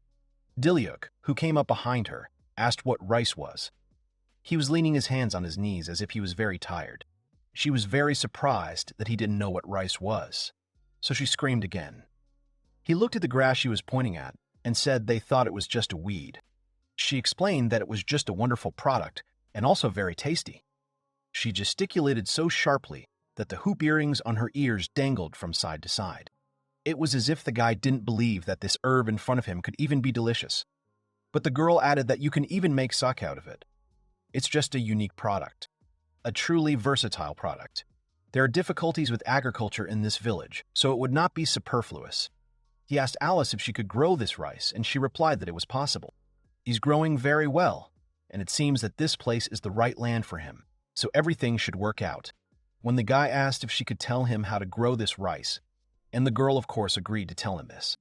But still, the guy was a little doubtful and asked, just in case, if it was definitely possible to eat it. Maybe he'll like it if you grow him up. Although his whole face showed uncertainty in his own words. A little later, the girl was able to grow rice and was already cooking it, giving it to the hero and the villagers for trial. Diluc, the dwarf, and the bear-like man were in complete admiration after tasting this cereal. After a while, Diluc and Cindy stood together, looking ahead at the field. The girl believed that Alice fit in well with the village, and the hero could not argue with this. After her appearance, the food became much better, and it was just an undeniable fact. He didn't know that rice was so delicious before he tasted it thanks to Alicia. Cindy knew firsthand that Alice had the most delicious food. The guy was very excited by the fact that if they could grow rice, then the food problem in his village would finally be solved so easily. Besides, the village needs more money. The dealer plans to sell more magic items in the future. Cindy asked him if he had already met with the trading company they already knew, and the hero replied that they had already met. From that moment on, he was trying to find a way to mass-produce magic items. Those beautiful glasses. So he decided to consult with the dwarves. He shared the good news that a representative of a trading company would come to them today. Cindy thought this was just great news, and in that case, suggested going to the workshop. They moved on to one of the houses and knocked on the door. In the large door, suitable for human height, a small one was carved from the bottom. It opened in front of the guests, and a dwarf came out to them. He was very glad to see the gentleman. The main character and the girl apologized for the intrusion before entering, and the dwarf said that they shouldn't worry since they are on a break now. Surprisingly, it was a neat and tidy workshop. The girl also drew attention to this place. It caused her excitement, and she clenched her fists. It turned out that the dwarves have top-level construction skills. They finished everything a few days ago, and they also prepared the magic items that Diluc asked them for. Pushing aside a piece of cloth with which the objects were covered, he showed them a lot of glasses inlaid with stones. They were exactly the same as the ones Cindy created. The girl looked at one of the glasses in her hand in surprise. Diluc also saw that there were no differences between them. Now they will certainly not have problems with trading as it was in the past. The guy wrapped his arms around a box of glasses, examining them from all sides. He said he would definitely give a reward to the dwarf for the work he had done. He was very glad that he had consulted with the dwarves and thanked him for his help. The dwarf said that it was all thanks to the fact that he allowed them to disassemble such a beautiful object, and they created a drawing so that it was possible to put it into mass production. In this case, he decided to ask the residents who would have time to help with this case. He asked the dwarf if he could lead this production, and he of course quickly agreed to do so. They actually finished something else interesting. Going to a small chest, he opened it, and Diluc saw that inside it was what he asked for. Inside the small chest was a beautiful bracelet with a huge stone in the middle. When Cindy saw it, she asked in surprise what it was. It turned out that this bracelet allows you to store magical energy. It acts as a repository. He needs to put magical energy into the bracelet and store it there. And after that, the magical energy in the body will eventually recover. They made it from the core of a golem that Diluc defeated not so long ago. Thanks to this thing, the hero does not need to think about wasting magical energy, and he was very happy about it. He was looking at the new thing with a smile on his face. Cindy, picking it up, also noticed how wonderful the item was. Due to the fact that he has more and more skills, he needs to use his magic more effectively, which is why he asked to make this bracelet for him. Although he asked the dwarves to help him with the production of magic items, they even managed to do that. It's just amazing. The dwarf, embarrassed, said that it was just a trifle. Looking at the bracelet in her hands with burning eyes, Cindy called the gentleman. She asked to be allowed to put this bracelet on him herself. She asked him to extend his hand to her and took Diluc's palm. When she put the bracelet on him, she looked very pleased. After a moment, the bracelet on his wrist began to shine, and the hero began to feel the magical energy being absorbed by the bracelet. The dwarf said that at the right moment, he needed to squeeze it and the energy would be released on its own. Cindy kept talking excitedly about how the bracelet looked good on him. She would like to have one for herself too. As if knowing everything in advance, the dwarf showed her another exactly the same bracelet in his hand, saying that they had made another one of the same shape. When Cindy heard about it, she was delighted. But the second bracelet was just a replica that could not store energy inside itself, but still, they were very similar. The girl was very amazed. Cindy put her hand on her cheek, closed her eyes, and stretched her hand forward. With a smile on her face, she asked Mr. Diluc if he could put this bracelet on her as she had done earlier, for him. But the dwarf was ahead of the hero. Without waiting for him to approach the girl, he quickly put a bracelet on her outstretched arm, asking how it fit her. The girl was upset and cried and asked to wait. She wanted Mr. Diluc to put this bracelet on her. Didn't the dwarf understand that? The latter, with his palms outstretched, was a little puzzled. He apologized for not thinking about it. But still, he really suited her very well. After these words, the girl smiled again, asking if it was true. Her mood was lifted again, and she was beaming. Diluc approached the dwarf and, covering his face with his palm, quietly asked him if he still had such bracelets. He also wanted to give them to Hazure and Alice. It turned out that he actually had more of them. Hearing these words, despite the fact that the hero tried to speak softly, Cindy was very upset because it turns out that she is not the only one who will wear such a bracelet. But he will feel uncomfortable if they get upset that they don't have such bracelets. After all, Mr. Diluc was such a man, which is why Cindy loves him. Sighing softly, she quickly came to her senses, no longer showing her sadness about it. In this case, the dwarf decided to adjust the dimensions to the ones they needed and later bring them to the hero himself. The latter thanked him for this. A merchant's caravan is due to arrive any minute. It's their first time coming here, so they need to come out and greet them. Cindy really wanted to go with him, so they quickly said goodbye to the dwarf and left the building. 143. It is not known how long they have been standing, but Cindy has already begun to yawn. It was only clear that the caravan was very much late. Diluc noticed it too. He was peeking at his pocket watch, which showed that it was already 4:30 p.m. Could it be that something could happen along the way? Diluc began to worry, so he decided to summon Hakura. Immediately, a huge white dragon appeared in front of him instantly. He said he needed to explore the area, and she understood him. Sitting on the dragon's back, they soared up above the trees, surveying the surroundings from a height. Cindy was sitting behind Diluc, turning her head from side to side to find the cart. Suddenly, she called out to the hero, pointing to a lonely cart among the trees. He quickly jumped off the dragon, not waiting for it to land on the ground. I turned to the coachman. He asked if something had happened to them. He was scared when he saw the guy in front of him and called Mr. Diluc to tell him something, but he himself had already noticed. From the curtain on the front of the carriage, which was directly behind the driver, the tip of a sword could be seen. The sharp blade was pointed straight at the man's neck. Diluc was extremely surprised. He shouted, asking the one inside who he was, and ordered him to get out of the cart. The man inside came out as he was asked. Seeing who was in front of him, Diluc was greatly shocked. Right in front of him was an agitated Octo. He seemed to be talking like a madman about coming to see Diluc Robolo, the king's confidant. The guys were standing in front of each other. The hero pulled out his sword, pointing it towards the guy he already knew. He also took out a small blade and shouted that he had come to see Diluc Robolo. He looked like he had lost any common sense. Cindy was confused. She asked Mr. Diluc who the man in front of them was. He told her that this was King Octo Higgins's confidant. He was the one who had driven him out of the palace. He is the one who caused all this to happen, and now he is interested in what this person has forgotten in this place. The coachman said that on the way to him, this man attacked him. The guy was already getting off the wagon with his feet on the ground. It wasn't so scary anymore, as help had already arrived for him. After his words, Octo turned to him and shouted at him to shut his mouth. The coachman was greatly frightened by his anger. He fell backwards, landing on the ground and flinching. Octo came to him with a good offer in his opinion. Diluc asked, a little confused, what he wanted from him. He said that the rebel Diluc was forgiven, and he was clearly not happy about this news. There was a short silence after his words, and he repeated to him that he should return to the capital, since he had been forgiven. Cindy, hearing about this, looked at the talking guy incredulously with her hand pressed to her face. Diluc himself showed no emotion and remained silent. Octo heard that he lives in a village with dirty people and animals. If he becomes his subordinate, he will live well in the capital again, and he will even allow him to participate in politics. Cindy turned to the gentleman. She called him because the guy kept silent and it was annoying.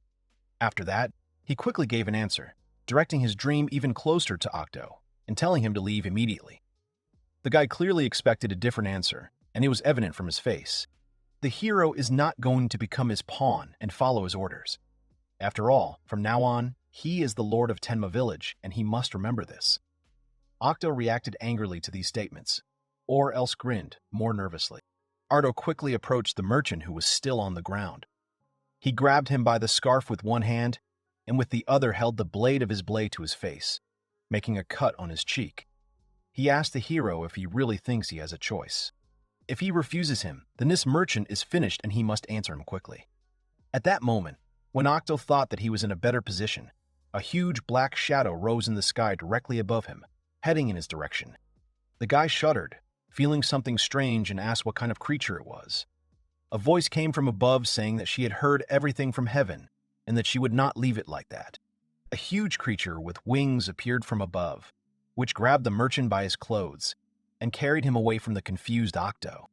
The merchant was still scared, but he thanked her anyway, and she replied that the main thing was that he was safe. The hero smiled and thanked Hakura for helping them in this situation. Octo stuttered and asked what kind of monster it was. Was it a new kind of demon? Diluc replied that she was not a demon. She was his friend, and appeared with the help of his skill. Octo was very amazed to hear this. He asked incredulously about the skill. He shouted that his useless skill had never worked. He is an unworthy native of a poor family. He remembered perfectly well what kind of a dealer he had been before. He silently listened to all the insults in his direction, without taking his eyes off Octo. Octo threw aside his small blade and said that no matter how much Diluc called his friends, he would still remain a small figure. Octo pulled out a longer sword, pointing its tip towards the hero. He clearly intends to fight. He said that a hero can't do anything alone. Diluc agrees that maybe he relies too much on his friends. He looked back and smiled when he saw them. But still, summoning was his skill. At that moment, magic enveloped his entire body. Octo did not understand where the flame came from, or what kind of magic it was. Why did it envelop Diluc's body and weapon? The hero moved forward towards Octo, swinging his sword and intending to strike first. His opponent was in complete disarray and stood in place in a stupor. Having got closer to the opponent in one jerk, the hero swung and the blade of the sword turned out to be near the neck of the opponent. He instantly let go of his sword out of fear and it fell to the ground. Stepping back, he fell to the ground and looked up at Diluc. He couldn't believe what was happening. There was fear and panic on his face. He was breathing heavily and his face was flushed. Diluc put his open palm forward and said he would tie him up. He used the alchemical transformation skill.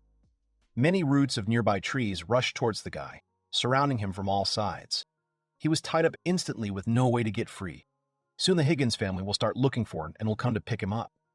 He turned his back on the bound man and headed for his friends. He approached the merchant and apologized to him for involving him in such a situation. But still, they should hurry to the village, and the merchant fully agrees with this. He was still discouraged by what had happened, so he didn't say much. Cindy admiringly called the gentleman and said that he was very cool in this battle. She promised to be with him forever.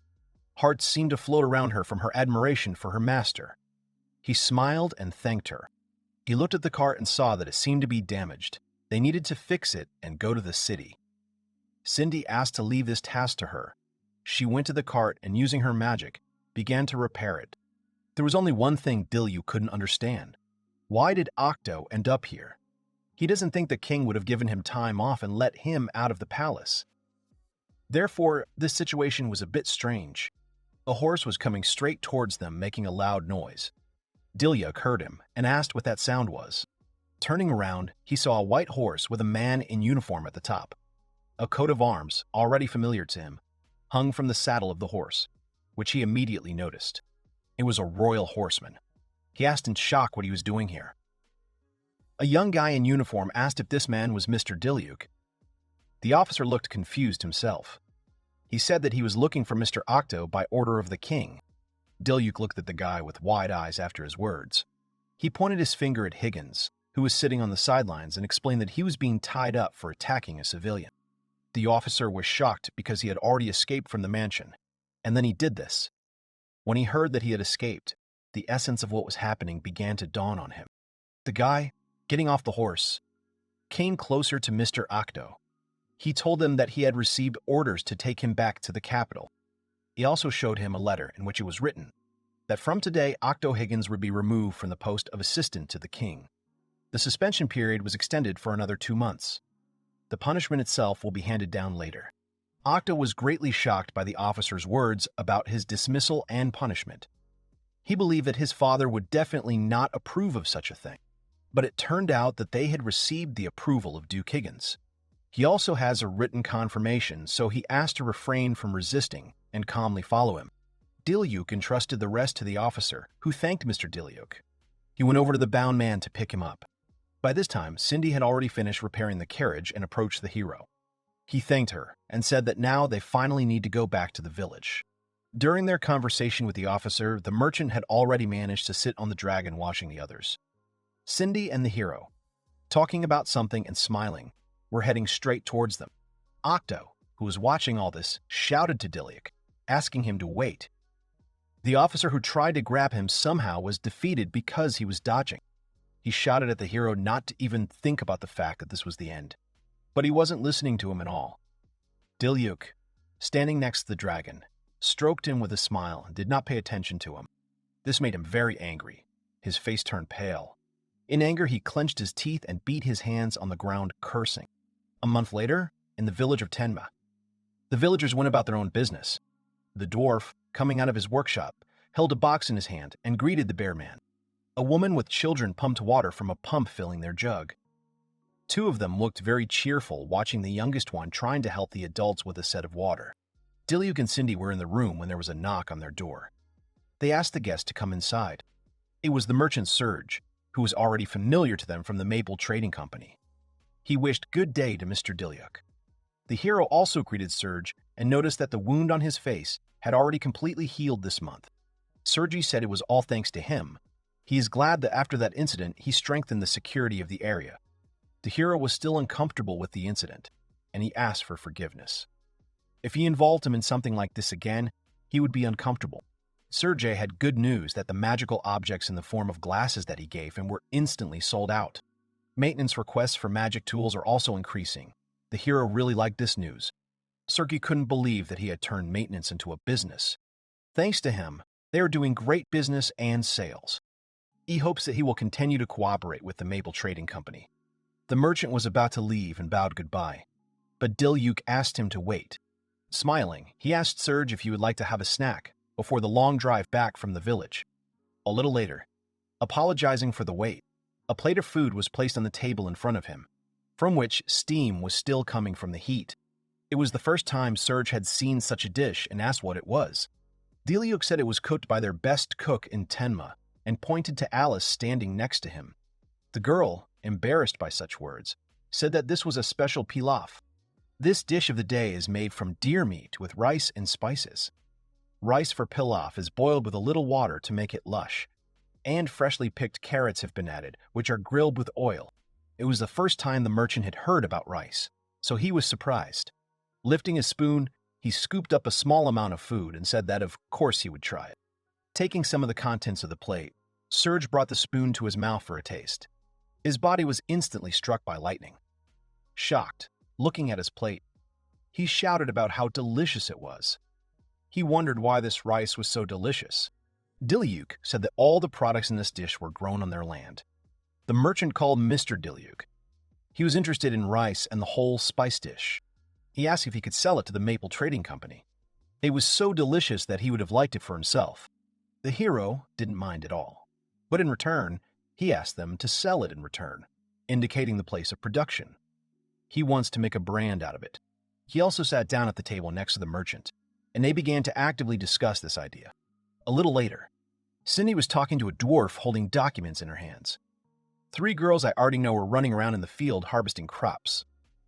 A little further away, a man was pouring water from a well into his bucket. Looking at all this, the merchant noticed that the village had become very lively. Not like last time. This place used to look like an abandoned village. Collapsed houses and bald trees could be described as this place. He also noticed that there are many different races living in the village now. He admitted that Mr. Diluc definitely has a talent for this kind of thing. And he, looking at the situation in front of him, honestly admitted that it was not only his merit. Everyone in the village helped him. He looked ahead at the joyful residents and couldn't help but smile at what he saw. But still, for him, the development of Tenma has only just begun. Serge can't wait to see the future of this village now either. Delo promised that very soon he would be able to see it with his own eyes. At this time, in the neighboring town of Rosas, the residents of the city went about their own business. One young guy asked another if he had heard the news about the neighboring lands. Those have recently begun to develop strongly. His interlocutor remembered that they used to have a poor land, so how did they manage to do this? That's what he was interested in. The blonde man said it was all because of their new lord. The lord will change in the city of Rosas as soon as possible, and it would be good to become the same as the village of Tenma now. Various goods were loaded into a cart with 2 horses. The merchant and Diluc were standing not far from her and talking about something. They loaded vegetables, bags of cereals, crates of glasses and other things inside the cart. They have already accepted a new batch of goods. The merchant said that, as always, he was very grateful to Mr. Diluc. As always, he has both vegetables and an excellent reputation. He was really immensely grateful for all this. He was also very impressed by the hero's talent. Suddenly, he remembered that he had heard some rumors. He asked if they really had an expansion in their territory. Diluc confirmed that this is the case, but it happened quite recently. Thanks to the persuasions of King Ji, the territory that he ruled expanded significantly. The reason for this was that there was no one else in the district who could act as a ruler. The reason was also that Tenma village is stably regulated. The merchant was wondering where his influence had spread to. The hero was happy to say that his forest and water areas had increased right up to the town of Rosas. These were indeed vast territories. After hearing about Rosas, the merchant thought for a while. He scratched his chin with his fingers. Diluc immediately noticed his behavior and asked if everything was okay, or if something was wrong. In fact, a few days ago, Serge overheard a very interesting conversation. Come closer to the hero, and covering his face with his palm, he whispered in his ear that Octo had become the head of the city whose borders adjoin the new territory of the hero. The hero was greatly surprised by the participation in this act. His eyes widened. The merchant thinks that this is not a problem for him. But just in case, he decided to warn him about it. After telling everything he knew, Serge bowed to the hero with his hand on his heart and said goodbye to him. The hero also said goodbye to him until the next meeting. As soon as the merchant left him, he clutched his chin with his fingers and thought, withdrawing into himself. Aristocrats expelled from the central part of the country are often sent to villages. Duke Higgins probably had the idea that this was an opportunity for him to change his attitude. He was remembering something that had happened some time ago. Higgins's furious face full of revenge. If he's up to something again, then Tenma village may be in danger. He decided to tell his friends about it. Upon hearing such news, Cindy screamed in surprise. She asked if Octo had really become the lord of the neighboring city of Rosas. She was very eager to fight with the desire to punch him in the neck and asked for permission to do so. The hero restrained her by grabbing her shoulder. He asked Cindy to calm down because it's not that terrible. When she heard that, she was a little confused and looked at him. He took out a map and spread it out on the table. He pointed at the territories with his finger and said that the current territory adjoins Rosas through the forest. But there's nothing wrong with being careful. Currently, they are guarded by a tribe of bears, but they cannot cope with the increased territory. Moreover, there are not many of them at all. Even if they are attacked, he wants to be ready for this. He thought about a trip to his new territory. While he is not in the village, he relies very much on the dwarf Dovato. He wanted to say something to Cindy, but she immediately replied that she wanted to go with him. He did not argue with her, and said that in that case they were heading for the forest, and she completely agreed with him. Some time later, a very dense forest, through which several people were walking forward. Cindy and Diluc looked around. The hero noticed that there were not so many miasma there. But still, for some reason, there were a whole bunch of monsters. It would be easy to hide if Octo attacked them. But just in case, he suggested setting traps in the vicinity. Bending down to the ground, the hero straightened the nets of traps and laid them on the ground. Next to him, Cindy was creating those very grids with her alchemy magic. They worked together, pulling ropes tied to a grid on nearby trees. The girl is very tired. Sitting down on the ground, she began to complain that this forest was very huge, was simply impossible. The hero thought about the fact that this territory stretches all the way to the sea, and in this case, they will not have enough time or energy to do everything that he planned. He heard a short alert and flinched. Immediately after the sound of the alert, he opened his status to look at it. He saw that his experience points had reached 1,000 again, and he was able to accumulate them. Perhaps this is due to the success in selling magic tools and the expansion of its territory. It would be very nice to have a spirit with defensive skills and knowledge. Cindy couldn't wait for it herself. She clenched her fists and rejoiced behind him. The guy completely agreed with her. He left the girl low behind him and walked forward, holding out his palm. He was reciting a spell, summoning an ancient spirit to pass through time and appear before him. Magic gathered around him in a whirlwind and aimed at the ground next to him when he summoned the ancients. A girl with long blonde hair suddenly appeared in the place where the whole blow fell. She was squatting with one hand on her knee and the other on the ground. She slowly raised her head, and her gaze was still not clear. The hero briefly stood in a stupor, looking at the girl in front of him. With his mouth wide open, he looked at the spirit dressed in a short top and trousers that looked a little like military ones. The girl had a necklace around her neck that looked a bit like a collar. The girl finally got up from the ground and looked forward at the hero. She said it was an honor for her to be called up. She introduced herself as Carrot Sandy. Having said all this, the girl smiled, and her smile was so wide that even her eyes were covered. The guy came closer to her and said that he was very pleased to meet her. He thanked her for responding to his call. He introduced himself as Diluc timidly. She decided to call him Mr. Diluc.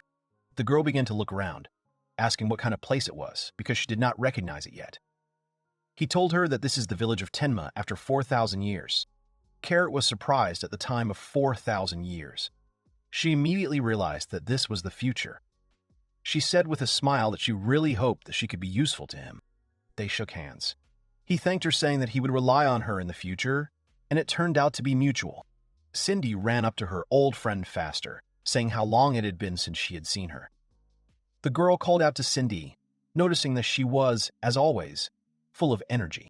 Cindy told her that she had arrived just in time. She and the hero looked at her in surprise. The guy at first did not understand what time she was talking about. After that, realization dawned on him, and he remembered what they had been doing earlier. He asked about Carrot's ability. The girl, inspired, clenched her fist, wanting to show off her ability, but before she could say anything, a growl was heard near them. Turning around, they saw at least 3 monsters ahead that looked somewhat like wolves, but their bodies were also close to human ones. They moved very strangely. The monsters stared furiously at the people coming out of the forest closer to them. Upon seeing the monsters, Diluc immediately grabbed the hilt of his sword hanging from his belt. Turning in all directions, they noticed that they were not noticeably surrounded from all sides. The guy, a little worried, thought about how many of them were around. He still did not understand what to do in this situation. Carrot called out to the hero, telling the master to entrust this task to her. She walked forward and he stayed behind, looking after her in surprise. She realized that she had definitely arrived at them on time. Picking up her hammer, which had a stone inlaid on the metal, she lightly tapped her palm with it.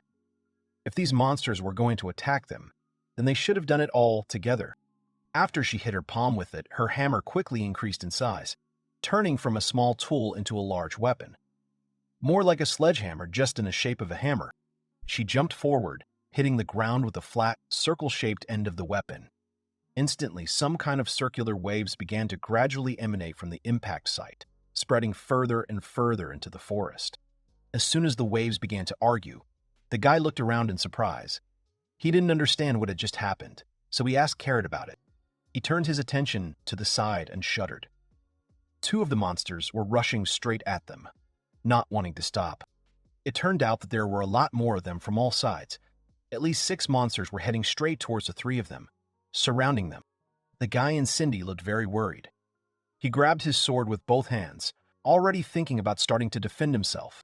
One of the monsters, with an outstretched tongue, was already approaching them when suddenly one of his paws fell into a trap that had not been in this place before. He appeared out of nowhere. The next 3 monsters also landed with their front paws in the trap set by Sandy. None of the monsters could reach them. They were all already lying on the ground, howling in pain. The guy was very impressed with her skills. He clenched his fist, shouting how amazing it was that she was able to stop everyone at once. Sandy was smiling contentedly, saying that she had done pretty well. Her ability was to create traps. With her magic, she instantly creates traps, and her little hammer helps her in this. When she creates traps, she recreates their magical structure, which she once studied. She also uses magic to block visibility so that no one will notice these very traps. The guy understood why from the very beginning he did not see anything around them, and only after the monsters got into the traps they became noticeable. She happily said that it was a great compliment to her, as a huntress, that he had not noticed her trap. He won't be able to stop the trap until he fully understands its structure, which is exactly how her skill worked. The guy, excited by this wonderful skill, suddenly grabbed the girl by the palms. He was smiling brightly and his cheeks were flushed. It was just the perfect defense ability. Cindy behind them saw this scene and shuddered with jealousy. Surprised, Carrot asked him if he wanted to protect something now. Is that why he's so excited right now? The guy sighed and said that he is the lord of these lands and they are slowly developing. So it is natural that he really wants to protect them. More recently, their territories have expanded. He really wants to be ready for attacks by monsters or strangers. With a confident look, the girl told him that in that case she was perfect for the role. Cindy immediately stood between them and turned towards the hero and said that he was right. Carrot, in her opinion, was actually an amazing person. She said that in ancient times, this girl built a huge castle in the village of Tenma. It was of considerable height and with a complicated structure. All of its towers were of different shapes and were not limited to cylindrical structures. The guy asked in surprise if the castle in Tenma was really built by her. In fact, it was the first time he had heard of such a structure in this village. The girl was a little embarrassed. She held out her palms as if trying to pull away. She insisted that she hadn't actually done anything so global. Cindy noticed that she was starting to act shy, so she teased her. Carrot decided to keep up and told the hero that Cindy was a royal alchemist. She created magical items for the royal family. She said that she had even been called an alchemist from Tenma before. The guy looked in surprise at the laughing Cindy, asking if it was true. He really didn't know and only heard about it for the first time today. A little embarrassed, she said she thought it wasn't cute at all, so she didn't tell him. The ancient village of Tenma is already in the distant past. In ancient times, Tenma was under the rule of a king and people created their own culture. But still, everyone lived in peace and harmony. If we talk about the castle, then it was naturally important for the village at that time. Tenma's castle was her symbol and the center of protection. Due to the fact that he was well guarded, Tenma could develop peacefully without any obstacles to this. Upon hearing that the castle was the center for protection, the guy instantly had a great idea. The castle was built in ancient times to protect people's lives. Culture and civilization developed in this castle. He asked the girls if it was possible to reproduce the same old castle now. Cindy looked questioningly at Mr. Diluc, who at that moment withdrew into himself, thinking, Tenma village really needs defensive power right now. If they could recreate that very ancient castle, he thinks they can make Tenma even better than it is now. Thinking about this wonderful future, the guy clenched his fists tightly. He was very serious because he really wants to see that civilization with his own eyes. He reached out with his palm to the bag hanging from his belt. Taking out a map, he unfolded it in front of everyone. Carrot looked at it and asked if the area marked on it was the current Tenma. The guy confirmed it. It turns out that the area itself has not changed much since those ancient times. She took part in the construction. She said that it would be necessary to change the plan in accordance with the current situation in the village. But despite all this, she's confident that she will be able to recreate it all as it was in the old days. She looked very convincing. Her words were beyond doubt. Cindy happily said that she also really wants to help her, and they can do it together. The guy, inspired by this solution to their problem, thanked them. There was no limit to his joy. While the three of them were looking at each other, he told them that in that case they needed to start building the castle immediately. At the same time, the city of Rosas. The streets of this city seemed to be empty at the moment. It was too different from what it was not so long ago. These alleys used to be crowded with people. Two guys I already know met each other again. Last time, they talked about a village not far from them, and now the news was that the trade in rural products had been stopped. One of them did not understand why this had suddenly happened. It turned out that this was the message from the new lord. Only merchant guilds officially recognized by the lord himself can now trade in the city. Telling this, the blonde man looked very tense and scared. The guy in the hat was full of horror. He did not understand how it happened in the end. The blonde man saw a sign nailed into the ground on the side. With horror on his face, he told his friend in the hat to pay attention to her. It said that they had a tax increase again. The disgruntled resident did not understand how much it was already possible to raise them. He was extremely dissatisfied with what was happening, so he shouted. The blonde man was shaking all over with anger. As soon as this terrible lord came to their lands, everything immediately changed for the worse. His friend, frightened, put his finger to his mouth, asking his friend to speak lower because they can hear him, and then he will definitely be punished. He was worried about his friend. They didn't understand what was going on with this city. At the same time, in another place, a man in a formal suit and with long black hair entered the office. He said that information about trade rules and tax increases had been provided to residents and added that things were going well. The young gentleman at the table turned out to be Octo. He turned to the man with a terrible smile on his face. When he heard such news, he was distraught with joy. The power given to him had intoxicated him too much. Now he believed that he ruled in this city. And then he planned to become the ruler of the village of Tenma. of which Diluc was still the lord at the moment. Two already familiar guys from the bear tribe opened a large steel gate and went inside the village. They had weapons in their hands. They were spears. They informed the head of the city that they had already finished with the patrol. Smiling, Diluc thanked the men for their work. A bear with dark hair came closer to him and told him the great news that their territory had become much safer than before. It was all thanks to the huge, sturdy, high-rise stone walls. It was also due to the water channels flowing right next to the wall, preventing others from climbing it from the outside. The security measures taken by Carrot have made Tenma village much safer than before. A huge wall with a moat surrounded the entire territory of the village on each side. The girl winked at the hero, saying that with her ability it was very easy for her. Seeing the girl who came up to him from behind, the hero called out to her. Carrot's ability is to create traps. She creates traps with her magic. Carrot was a trap master and an excellent builder in ancient times. The girl was glad that very soon they would be able to start building the castle. After all, so far they had only a wall and a moat ready. Recreating the ancient Tenma castle is their current task. That building was really great, so it won't be an easy task. A man from the bear tribe said that it is extremely difficult to build alone. They also wanted to help her in this difficult matter. He looked very enthusiastic about offering his help in this work. Thinking about it, the girl scratched her chin and replied that it was really true. The more people, the better and faster the work would go.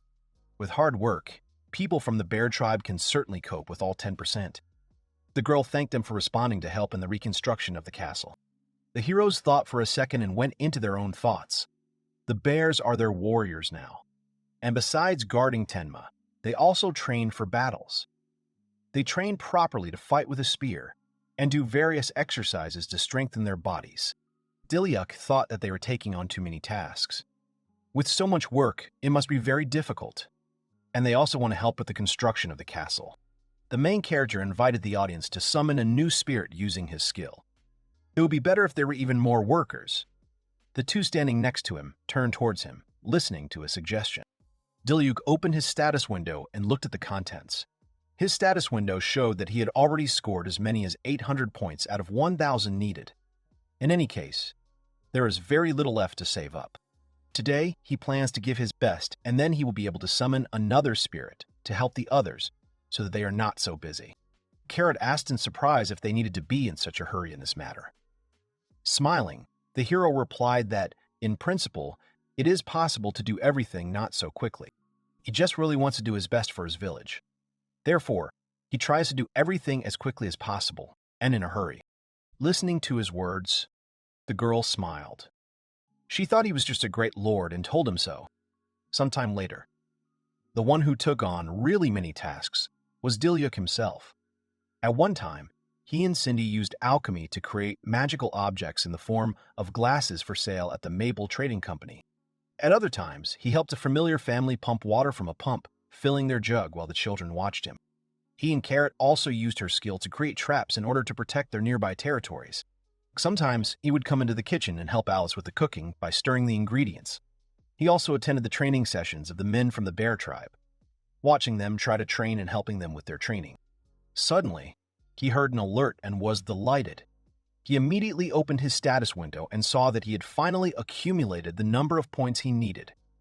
There are now exactly 1,000 of them. Moving away from the training people, he extended his hand forward. They immediately realized that now they would see the appeal of Mr. Diluc.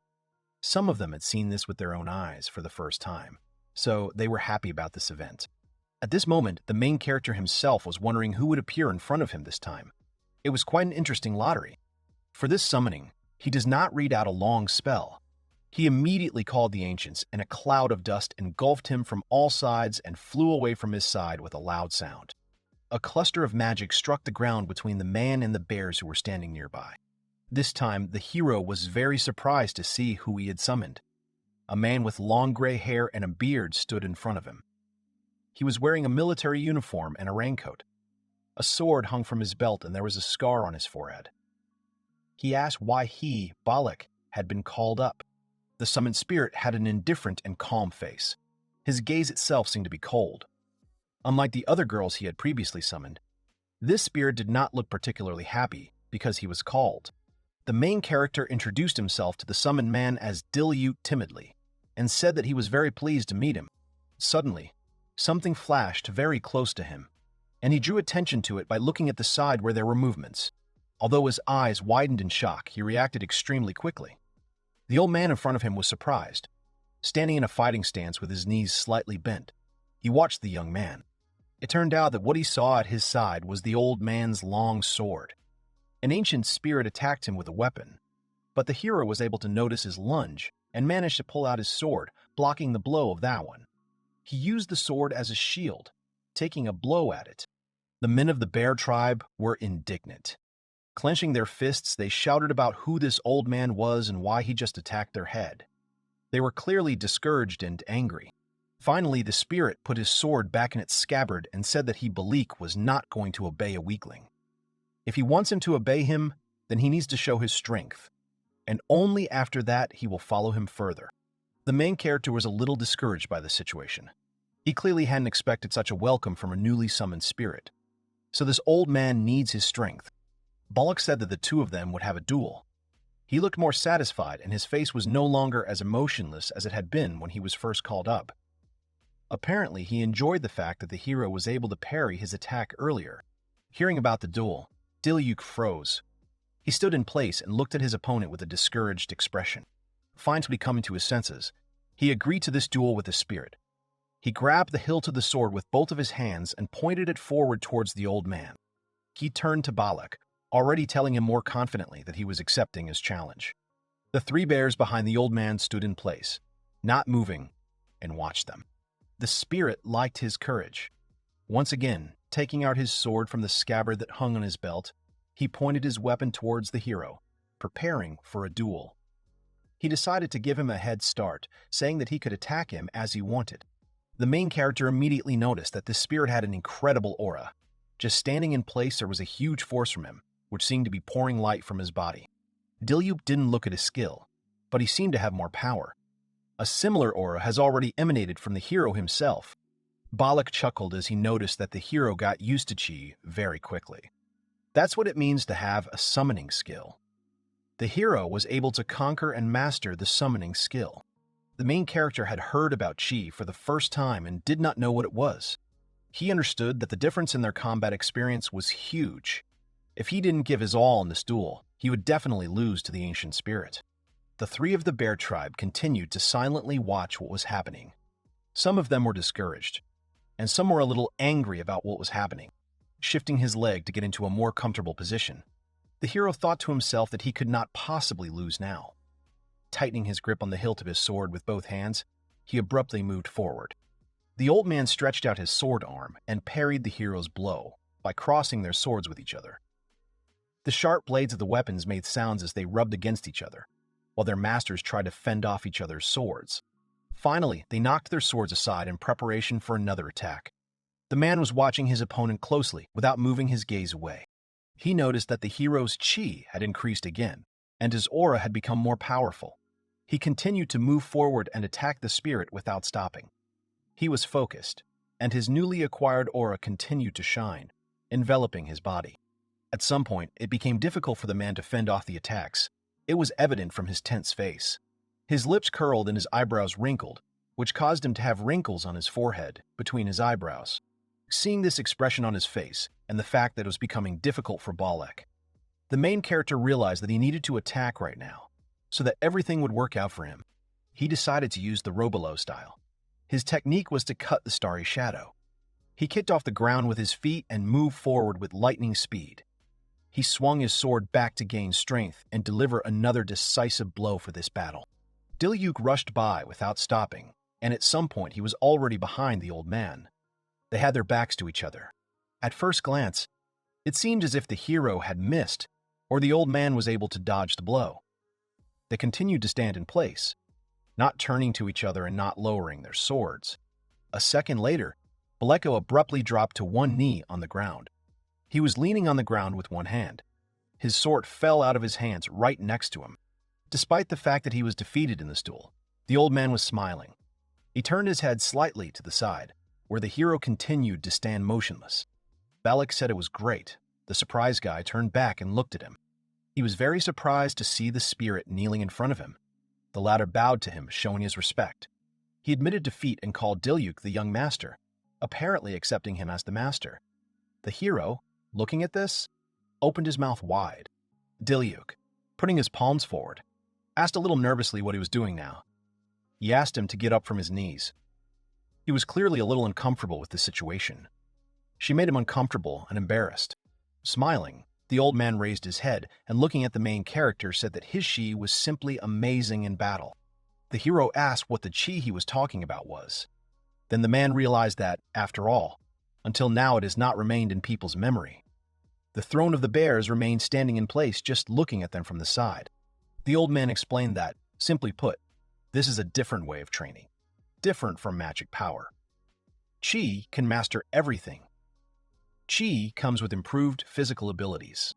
After his explanations, Diluc realized what kind of surge of strength it was at the beginning of their duel. But still, Bialik noticed that the young master's chi was different. He said that his chi is called a stand. The main character asked what kind of persistent chi it was. The honed chi is divided into persistent and soft. To fight monsters, you need a steadfast one, and to subdue a soft one. In their duel, the old man definitely felt the persistent chi coming from the hero. As far as he remembers, such chi was possessed by the great swordsman Berserk, who became a legend. After hearing about the great Berserker swordsman, the main character looked at the man in surprise. He said that in the past, the swordsman was his disciple and surpassed him with his strength. He hadn't expected to meet someone like him after all these years. The hero scratched his head in embarrassment, saying that he did not even know if he could be on par with such an amazing person as a berserker. The old man noticed that he was as humble as the other one. They were similar in that too. Putting his palm to his stomach, he bowed slightly in front of the hero, saying that he could order him in battles. The bears were still watching from that place as the two were having a dialogue about something of their own. One of them, whose hair was the longest, nevertheless came closer to the men, asking if this spirit's name was Bialik. The bear with dark hair, putting his hand on his heart, asked to train them. Those standing behind him were also confident. Diluc looked at them in surprise and remained silent. The bear added that the old man said that anyone can master chi if they train. They may not achieve steady chi, but they want to help their master in some way. Bialik scratched his chin in thought. In his time, the people of the bear tribe were strong warriors. But the current one standing right in front of him clearly did not suit him at all. The guy twisted his face when he heard this from the old man. Diluc, standing behind the spirit, also asked Bialik for them. He clearly liked what they offered. With a displeased face, the old man said that since the master was asking him, in that case he could not refuse. He immediately warned that his training was harsh. The bears will obviously have great difficulties with him. Ignoring this, the dark-haired man thanked the spirit for having decided to train them anyway. Looking at this, Diluc smiled. He was very glad that they quickly resolved this issue and everyone was satisfied. Carrot came up behind him unnoticed. She was surprised to see that Bialik had arrived. Hearing her voice, the hero turned around and called out to her. A little further away from them, Bialik was talking to a bear guy, most likely discussing their future workouts. She immediately realized that it looked like he had started training, and very soon they would need to build a castle. Diluc apologized to her for this because they clearly had fewer assistants. The main character explained to her that those who remained would help her in any way they could. She calmed him down, saying that everything was fine. She asked me to rely on her. Apparently, she already had some kind of plan. She couldn't wait for the moment when strong warriors would defend the castle she would build. After training their chi from Bialik, the guys from the bear tribe will become much stronger. The hero agrees with her. He was also looking forward to this moment. All the sun's rays broke through the clouds, illuminating one of the parts of the wall that was recently built around the village. A few days later, the coastal territories of Tenma. There was an undulating mountainous area covered with dense trees. The seashore was very close. The bears continued to conduct their training sessions under the guidance of Bialik. They practiced their punches, repeating the same movement over and over again. Chi is born in a strong body, so you need to be much faster, and Bialik urged them on. Diluc came up to them. He noticed how hard everyone was trying and training, and it made him smile. Bialik, who noticed him, smiled, greeting his master. He asked if he was also patrolling in this area. He explained that since their territory had increased, he decided to check in this place as well. Upon learning about this, Balak told him that he had done a good job. Turning his back on the Bear Tribe guys, his face turned stern again. He reported that they had no problems with training. Therefore, Diluc should not worry and he can continue his rounds further. After that, he shouted at the guys to do another 100 sets of this exercise. Seeing what was happening, the hero replied a little skeptically and sympathetically to the guys that it was probably true. After that, he really decided to go further and informed Balak about it. He asked him to be careful on the way. The main character moved along the path between the trees thinking that he needed to keep an eye on the monsters in the area. There are also a lot of bandits near the coastal territories. The influence of the rest of the country does not extend to Tenma, so they stayed here. He recalled a moment from the past when they had already had to face bandits, and then Cindy could have been hurt. Gripping the hilt of his sword, he thought that he needed to be even more careful. A light breeze blew towards him, blowing his hair. They started getting into his eyes, so one of them had to be covered. The wind was flying towards him from the sea. The bright rays of the sun reflected off the water surface. The landscape that opened up in front of him was extremely beautiful. It was so beautiful that the main character said it out loud. Wandering a little further, he saw the harbor to the side. It was not a large wooden bridge made of planks that was located near the rocky shore. The main character moved on, passing through the stones. Stepping over the hills, he reached the harbor. Passing further along it, he noticed a boat behind a rock and moved towards it. What he saw next shocked him very much. Something seemed to flash right by my eye. The guy was being circled by 3 men from all sides. They pointed their spears and swords at him, aiming straight at his head. The boat that he noticed behind the rock turned out to be a real pirate ship of no small size. The ship itself looked more civilized, but the sails were pretty battered and torn in some places. A black flag with a dragon depicted on it was tied to the flagpole, and a huge skull covered it from above. One of the pirates with blonde hair, who was standing right face to face with the hero, asked who he was. An oppressive atmosphere reigned around. The main character, as if not afraid at all, called himself Diluc timidly and introduced himself as the new lord of these lands. Next, he asked the pirates who they were. He looked straight into the eyes of the other person without taking his gaze away. The pirate realized that, in this case, his influence does not extend to the sea. The pirate looked quite young with a strong physique. His face looked fierce. He was clearly unhappy about something. The pirate said that the hero's job is clearly not an easy one. He said that he and his team are a band of pirates called pterodactyls, and they live in this place. Upon hearing that they were pirates, the heroes turned to stone. Apparently, the flag with the skull did not give him any clues about who he was facing. The second pirate was squatting at his side. He put his spear even closer to the hero's head and said that it was better for him not to move. He had a rather smug expression on his face. He had already clearly signed himself up as a winner. The main character drew attention to the tip of the spear, which was approaching his face. He grabbed it with his hand, which was wearing the bracelet that the dwarf had made for him. The aura covered his body again. Surprised, the pirate pulled away, asking what he was doing now. In an instant, the main character was able to crush his spear with only one hand, breaking it into 2 parts. The pirate, who remained standing with the second part of the spear in his hand, shouted in surprise that he had broken it with his bare hands. The third pirate, with a black scarf on his head and a scared face, swung his sword. I wish to hit the hero. Diluc immediately grabbed his arm with the weapon and pulled him closer to him. Holding him with one hand, he slapped his palm with the other, causing the weapon to fall out of his hands. The shocked pirate looked at his shaking hand and started swearing. This situation clearly scared him a little. The pirate, who was the very first to start a dialogue, gritted his teeth in anger, calling him a damned official. Grabbing the hilt of his sword with both hands, he moved towards the main character, shouting that he needed to stop interfering with him. The main character did not wait for someone else's weapon to touch him, and immediately took out his sword, instantly knocking his opponent's blade out of his hands. Unarmed pirates stood in place around the main character. The youngest member of the team turned to the blonde man. He asked them what to do. If they are caught now, they will definitely be returned to the city. The man asked him not to panic.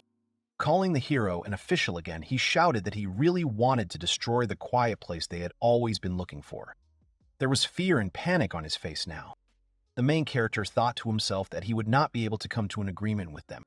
The pirate took out a second blade, saying he couldn't let him do it. He pointed his weapon at him.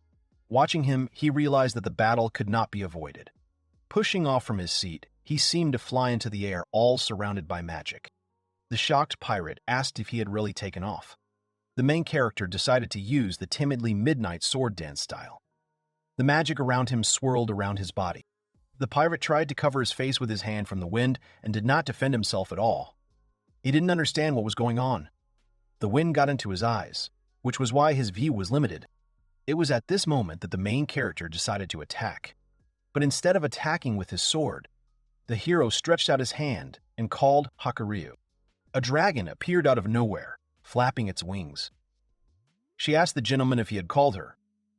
Lifting their heads up, the pirates watched the huge creature with spikes sticking out of its body.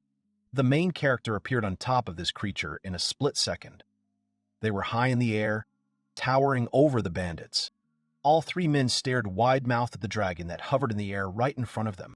The pirate leader's pupils reflected everything that was happening in front of him. He, not believing in what was happening, asked if he was real. He stretched out his hand upwards, as if wanting to touch this mythical creature. He did not believe that they really existed, and tried to accept it. Lowering his head down, he said that they could not overcome the dragon in any way. The main character sits comfortably on the back of the dragon and begins to watch the pirates from above. Suddenly, one of them, standing in the middle, in fear and anticipation of his death, falls to his knees with a loud sound. Seeing this, Diluc is surprised and frowns. It begins to seem to him that the pirates are no longer going to attack him. Then the main character gets off the dragon and jumps to the ground to them. He leans on his knees and with a friendly smile turns to the man who has fallen to his knees and invites him to tell him about his intentions.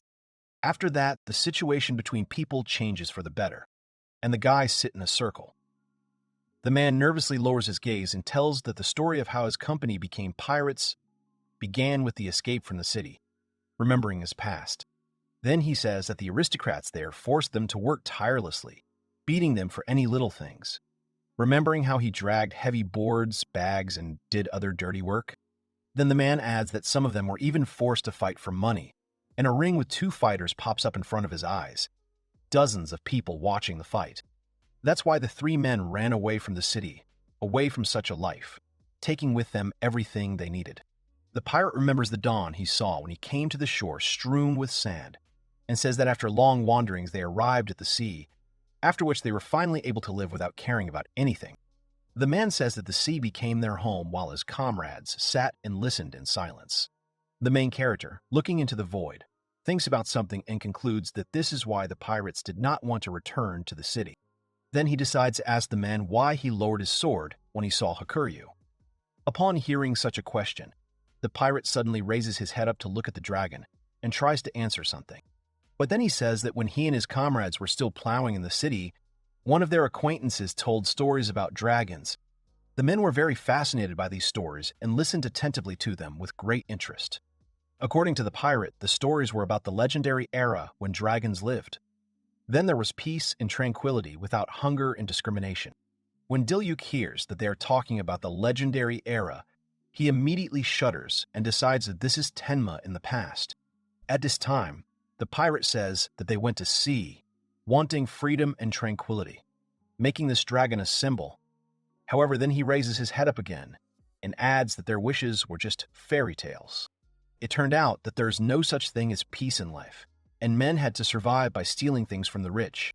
Then the main character suddenly frowns and realizes that they were also oppressed. During the story, the man begins to get very angry, which makes him clench his hand into a fist and adds that it was their revenge for all that humiliation. But Diluc begins to object, saying that this does not change the essence, and the pirates stole anyway. Then he adds with a serious look that they won't get away with it that easily. However, in response to this, the man just grins, surprised at how stubborn the main character is, and convinces him that he and his comrades will get out anywhere. Then Diluc suddenly gets up and is about to answer something. He asks the pirates if they will make a deal with Tenma in such a case. For a man, this causes great surprise, which causes his eyes to open wide and his pupils to become small. The main character explains that he wants to hire pirates in his village, and all 3 men are shocked by this news. But Diluc continues anyway.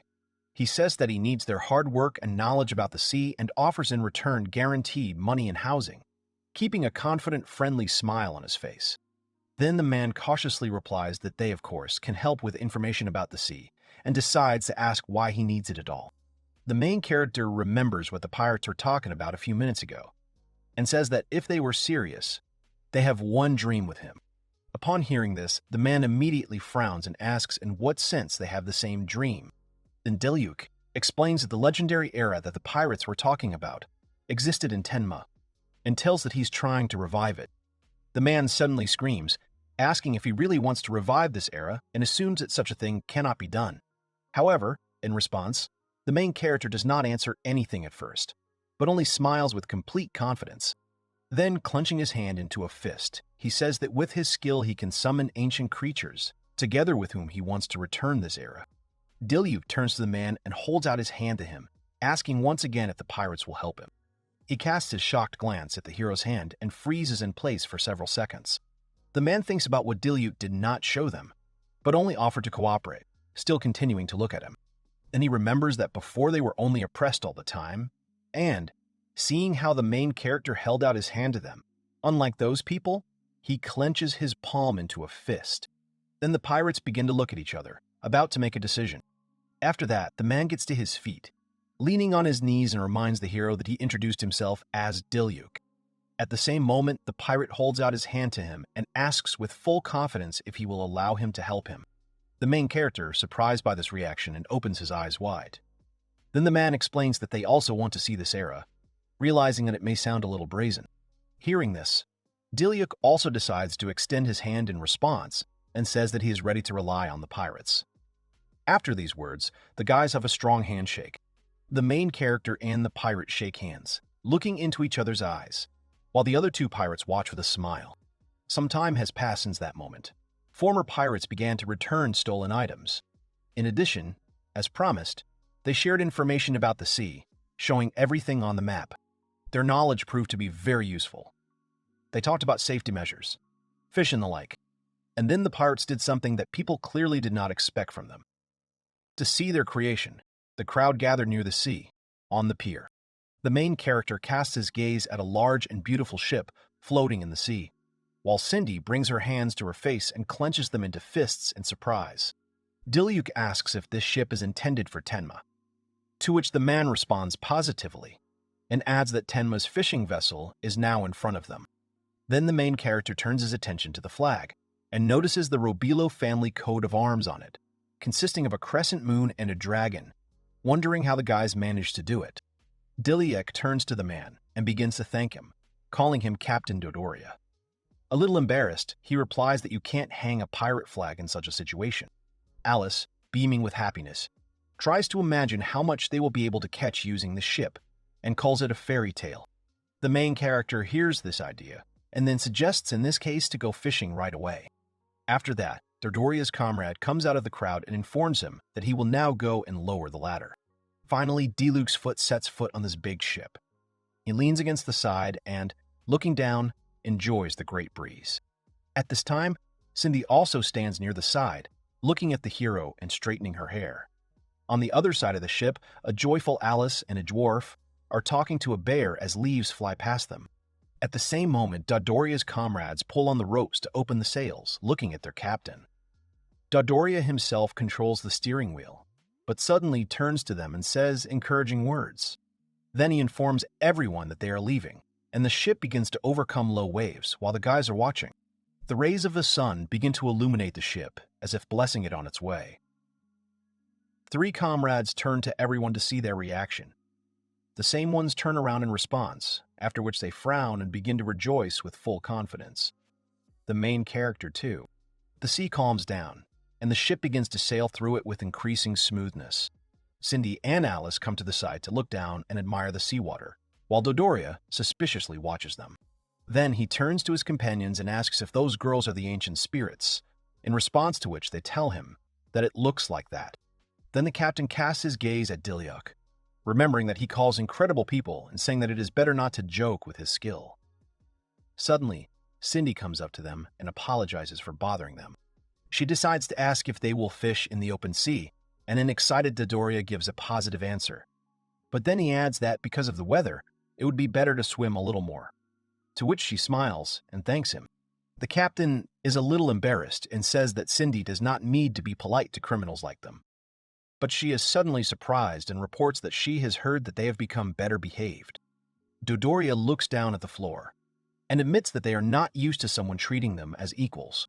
Upon hearing this, the girl smiles again, closing her eyes and being touched by such a reaction.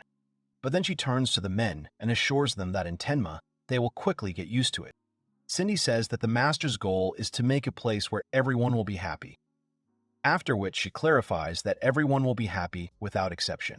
The captain and his companions are surprised at this at first, but then they begin to smile, believing the girl's words.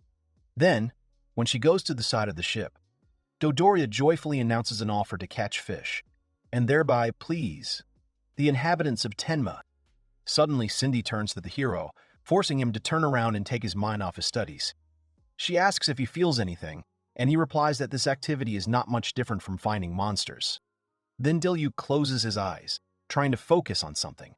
He tries to feel the sea as if scanning it at great depth. Suddenly, the main character opens his eyes and points his finger down at the girl, saying that there are a lot of fish there. Watching this, Cindy begins to clap her hands and admire his abilities. After that, a dwarf approaches her and informs her that the magic tool is ready, for which the girl thanks him. Then she points to the fishing tool and says that it is her magic net, which automatically closes when a fish gets into it. Then she adds that she made it even bigger to catch a lot of prey, from which the main character begins to rejoice and thank her. In response, Cindy puts her hand to her face and says that she will do anything for Mr. Diluc. After that, she thinks that she should quickly reset the network, when suddenly she turns around and notices that Alice is already doing this, which is very surprising. In response, the girl apologizes and replies that she couldn't wait any longer. Cindy walks up to her and, grinning, says that when it comes to food, she becomes downright obsessed. She starts helping Alice, and Alice starts laughing with her. Then the girl starts to lower the net and says that she hopes that they will catch a lot. Suddenly, the main character notices a familiar feeling, which makes his face change a lot. At the same moment, he turns to the girls and shouts at them to stop. Suddenly, Alice hears a strange sound. Fear begins to appear in her eyes, and she wonders, what is that sound? Then, both girls notice that their net has broken off, and part of it has begun to sink to the bottom. This makes Diluc very wary, and he says that there is definitely someone under the ship. Hearing this, Dodoria also tenses up, and even begins to guess who it might be. Suddenly, a huge monster's body appears out of the water, and the guys recognize it as a sea monster. He had a long horn on his forehead, and long hair and huge fangs protruded from his mouth with many sharp teeth. When Diluc sees the monster, he gets a little scared, which makes him open his mouth a little. His pupils are greatly reduced, and his eyes are wide open. The main character tells that earlier he went to the shore, which became their territory. There he was surrounded by a pirate crew under the command of Dodoria, who was very unfriendly. However, their dreams of an ancient civilization turned out to be similar, and so they decided to cooperate for the sake of Tenma's future. Then Diluc says that after that they received a ship from the pirates, which became their fishing vessel. After that, the guys went out to sea to catch fish. Frightened, Cindy and Alice turned to the hero, waiting for further orders from him. However, he, still looking overboard, still cannot believe that they have met a sea monster. At this moment, the monster rises slightly and approaches the ship to attack it. Then it lets out a very loud scream, showing its sharp fangs and teeth. At the same moment, the monster makes a dash towards the ship. From the impact, the ship begins to shake from side to side, which makes the hero and Cindy barely manage to stay on their feet. Suddenly, Dodoria, holding on to the mast, begins to shout to Diluc about this monster, saying that his name is Todoser, and that, according to rumors, he destroys ships with his horn. At this time, the sea monster is preparing to strike the ship again. Looking at this, Diluc thinks that he needs to be taken away from the ship as soon as possible. He realizes that a battle with a monster in the middle of the sea will definitely damage the ship and tries to come up with something. Then the main character raises his hand up and decides to summon Hakuryou. At the same moment, a large dragon appears in the sky, not far from the ship. which forces the monster to pay attention to itself and distract from the attack. Dodoria's comrades are very surprised to see Hakura, and the captain himself recognizes in him the dragon that appeared during their fight with the hero. At this time, the dragon flies a little closer to give Diluc the opportunity to grab hold of himself. The main character does so, after which he flies high into the sky with Hakuryu, pulling out his sword. Seeing this, Cindy, standing by the side, immediately frowns and asks what he is up to. The dragon begins to fly away from the ship, and Diluc begins to shout at the monster to follow them. When the monster begins to swim in their direction, the main character responds to Cindy, shouting that he will take care of Tadosur. Then the girl realizes that Diluc is distracting the monster's attention from the ship in order to protect the others. Watching the monster continue to swim after him, the main character begins to think that in this way he will be able to take him even further. Suddenly he turns to Hakure and asks if he can go down closer to the water, and he agrees to do so. The dragon begins to descend rapidly, and the monster, seeing this, begins to prepare for battle. Approaching him, the main character puts the sword in front of him, and an unusual aura appears around him. Cindy suddenly notices that this is not ordinary magic, and begins to suspect that he is using something else. Diluc hears this and thinks that the girl is right, because this is the chi. When there is less than a meter between him and the monster, he points his sword at Tadosur, striking. The main character confidently points his sword at the monster and hits it with the help of chi. After that, an aura also appears around Tadosur. At this time, the worry guys were watching this from the ship. Cindy frowned and watched the hero's every move. Alice and the bear watched, not knowing what to expect. And Dodoria and his companions just stood to the side, doing nothing. Diluc remains watching the monster intently with a frown on his face. He's still holding the sword pointed at the monster when suddenly it lets out a growl. Then he falls silent and suddenly worships the hero, which makes him decide to lower his weapon. At the same moment, Tadosur opens his eyes, which become cute and makes a friendly sound. Seeing this, Diluc finally exhales with relief and begins to smile. The girls also begin to rejoice that the danger has passed and are touched by the monster's reaction, while Dodoria stands behind and does not understand anything. The dragon notices that he used a soft chi and says it was great.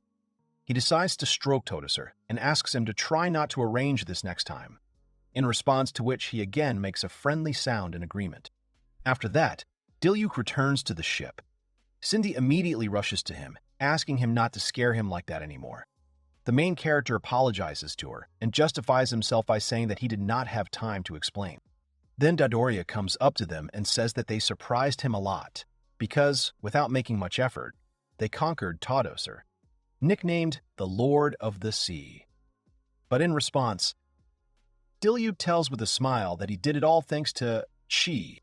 Then a bear joined him, saying that he had heard about this ability from a teacher, and concluded that the main character was definitely an unusual person. Alice begins to praise him, when suddenly Cindy screams that these are her words. Then Diluc draws attention to the dwarf, and he informs that Cindy has already fixed the network, after which the hero expresses his gratitude to her. Then he turns to all the guys and happily announces the start of fishing, which causes a violent reaction from those. After a while, the guys Diluc, Cindy, and the bear take out a fishing net to look at the catch. Despite the fact that they expected a good result, there were even more fish, which Alice began to be very happy about. The hero was also pleased with such a catch. Cindy starts having fun jumping on the spot, while Dodoria's companions were surprised by such a large number of fish. After a little more time, the ship arrives at the pier. There is a lot of loot on it, which is placed in special cells. At the same time, the other part of the catch was tied to the front of the ship and hung on an outstretched stick. Looking at the large number of fish, the main character clenches his fists and admires such a catch. Alice folds her hands in front of her and says that now they have a lot of seafood and imagines how much she can cook.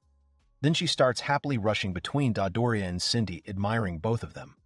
The girl tells the first one that it's all thanks to the pirate's knowledge of the sea, after which she adds that the second one's magic tool is also beautiful. At the same time, one of the captain's companions approaches one of the fish and asks if it is even possible to eat this huge fish. This question clearly shocks Alice, which is why she immediately changes her face and throws her indignant look at the man. Then she clenches her fists and starts screaming, outraged that people in the current era do not eat tuna. Upon hearing the name of this fish, the hero admits that he has never tasted it, which Alice is very surprised at.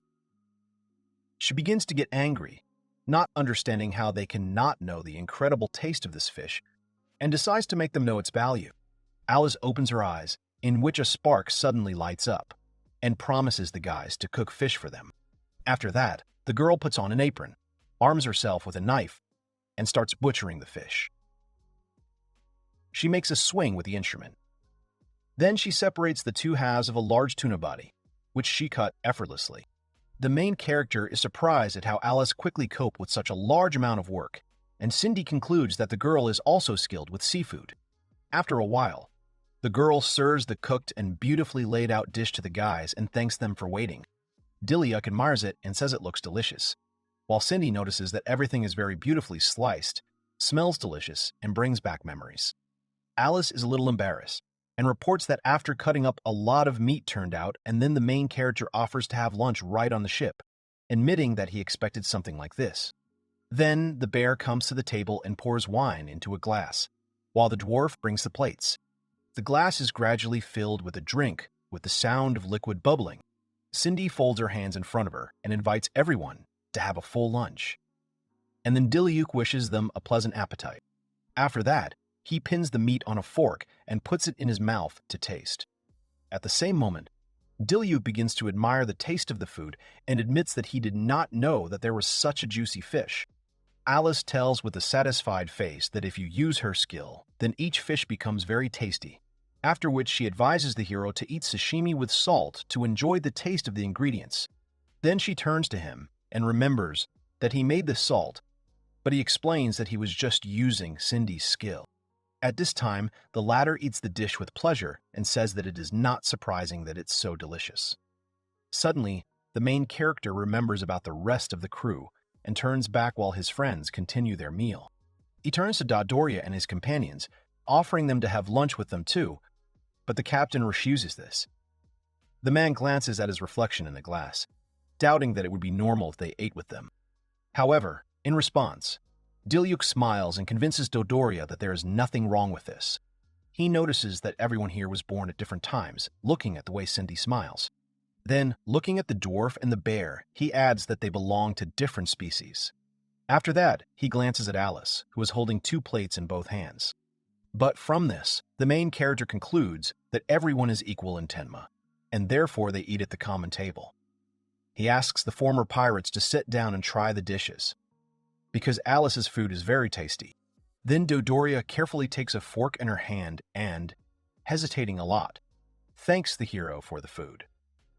Then he stabs the meat and puts it in his mouth to taste. The second he puts that hand down on the table, something starts dripping on top of it. Tears begin to flow from Dodoria's eyes, and he says that this taste is much better than stolen food. At this time, his happy companions begin to devour the food with both cheeks. One of them is also starting to cry, and the other is trying to hold back.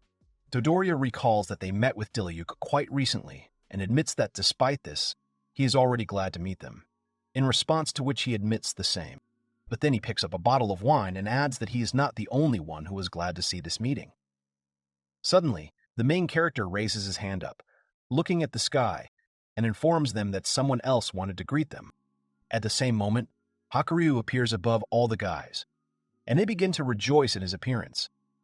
Dodoria's companions are a little surprised, but despite this, a smile appears on their face, while Dodoria himself is very scared. The dragon lands on the ship, and the guys decide to approach him, someone to stroke, someone to hug. Looking at this, the main character closes his eyes and smiles contentedly. The captain and his companions decide to sit on Hakuro's back, and he begins to roll them. At this time, the rest of the guys are watching this with joyful faces, touched by the reaction of the former pirates. Suddenly, the main character smiles broadly and starts laughing. Then Dodoria and his companions see this, and they also start laughing with joy. Several more days have passed since that day. Diluc says that, after a while, the development of the port began on the shore of Tenma. Dodoria and Cindy are standing at the port and looking at the map together. trying to figure something out, while the main character tests his strength. Diluc notices that the pier should also be repaired, after which the captain apologizes for such a hack. Then the hero draws attention to the many trees and rocks and thinks that he should consult with Kareth about safety. Suddenly, there is some movement in the bushes, and Diluc accidentally notices it. He is surprised that something has moved, but he does not feel magic nearby at all. The main character decides to inform the guys that someone is hiding in the bushes, forcing them to take their minds off the lesson and be surprised. Then he carefully approaches the place where he saw the movement. Suddenly, Diluc notices someone's tail sticking out of the foliage, which is swinging from side to side. At the same moment, a little girl with ears jumps out of the bushes, realizing that she has been noticed. She tells the hero not to approach and calls him a henchman of Roses. Her appearance surprises the guys a lot. Dodoria tries to figure out what's going on. Cindy looks at the girl in a puzzled way, and Diluc asks her who she is. The main character meets a girl with ears in the bushes who is clearly unfriendly. He decides to ask her who she is while Dodoria and Cindy are standing behind him and watching her. However, the girl starts screaming in response, telling Diluc not to approach, calling him a man. Then she stretches out her hand and notices that people have got here, after which her hand turns into a paw with claws. Dodoria notices that the girl has transformed her hand and is very surprised by this. Then he adds that he has seen this only once, and the main character concludes that she is a half-human who has the characteristics of dogs. But the girl starts screaming again, telling him not to dare to say anything about her brothers, and calls him a henchman of Rosas. From what he heard, Diluc falls into a stupor and tries to remember something about Rosas. Cindy thinks about it and remembers that Rosas is that town nearby. And he, agreeing with her, assumes that something bad has happened. Then the main character decided to ask if the girl could tell him about the details, after which he introduces himself as Diluc Robelo, the lord of the village of Tenma. Then he draws attention to the ship's flag and notes that that coat of arms is different from his coat of arms. However, the girl suddenly screams, ordering the hero to quickly shut up. She says that people are her enemies and says that she will never forget how they burned down her house. Upon hearing this, the main character immediately frowns and becomes alert, realizing that most likely someone attacked her house. Then he decides to ask about what happened in Roses and starts reaching out to her. But the girl says that she is not going to talk to people, because Mr. Hakuro will decide, after which she turns her back on Diluc. Then she makes a dash and starts jumping through the bushes, from one to the other. At this time, the main character remains standing in place, just watching her. Dodoria also notices that the girl has left, and Cindy turns to Diluc, worried about him. He puts his hand to his chin and wonders what she meant, since he didn't understand much. He remembers that Octo is now the Lord of Roses and understands that it is dangerous to ignore such things. Then he turns to his friends and says that he wants to know more about what is happening in Tenma's neighborhood, after which he offers to follow the girl and find out everything, to which Cindy replies that she will go too.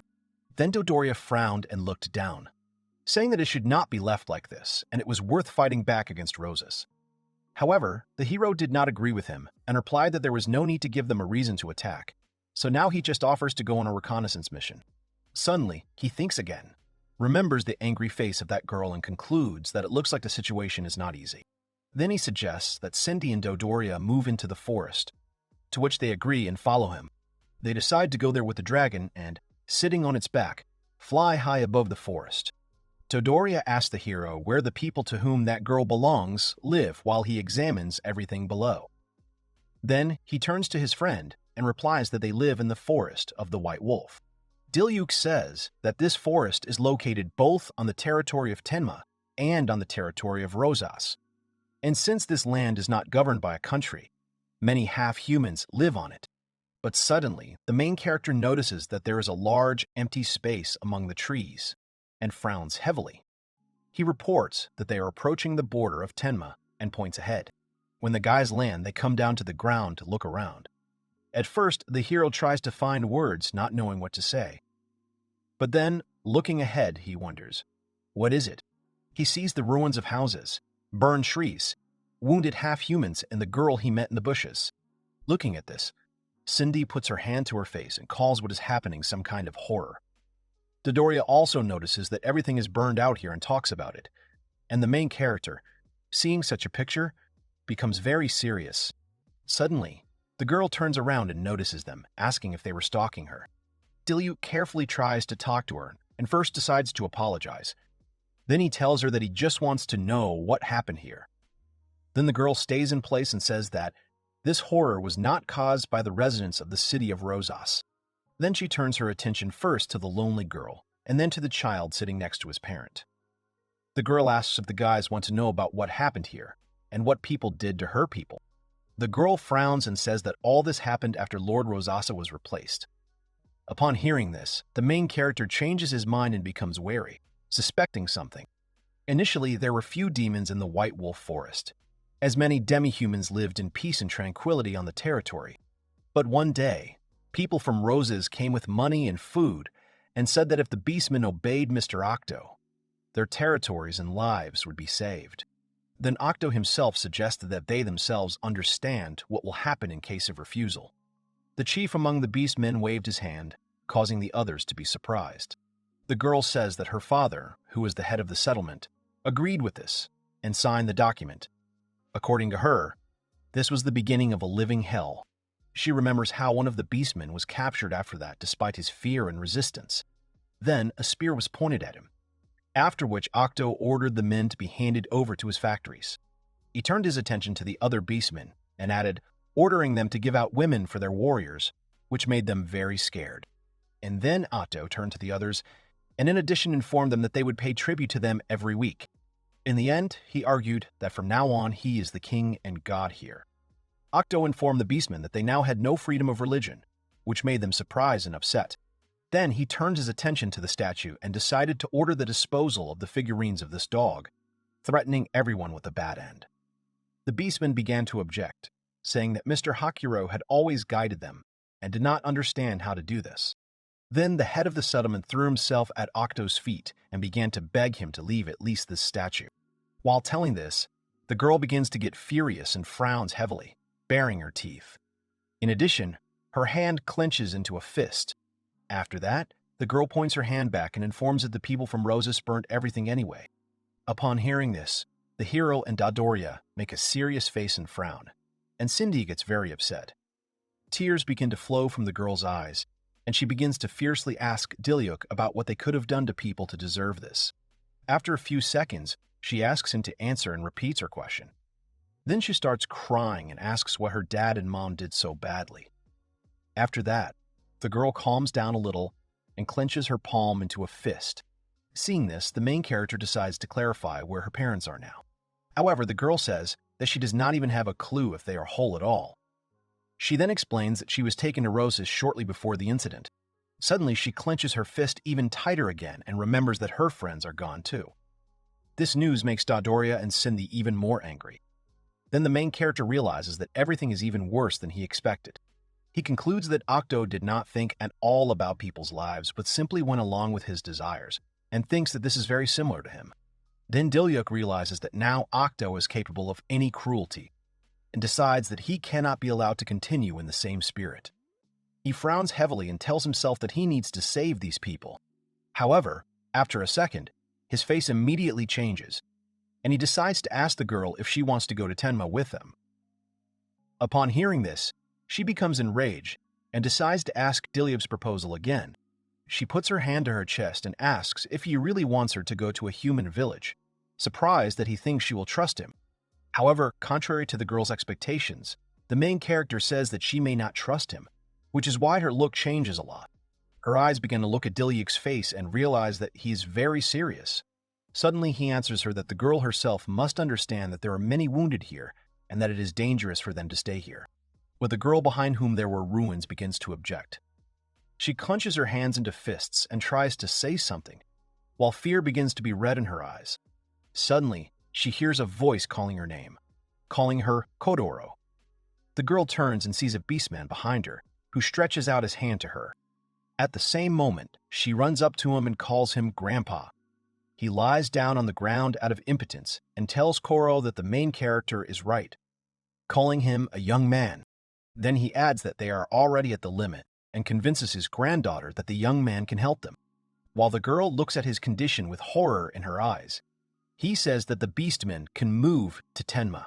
Grandfather remembers how Coral alone collected food for them and ran around the dark territory in search of a quiet place.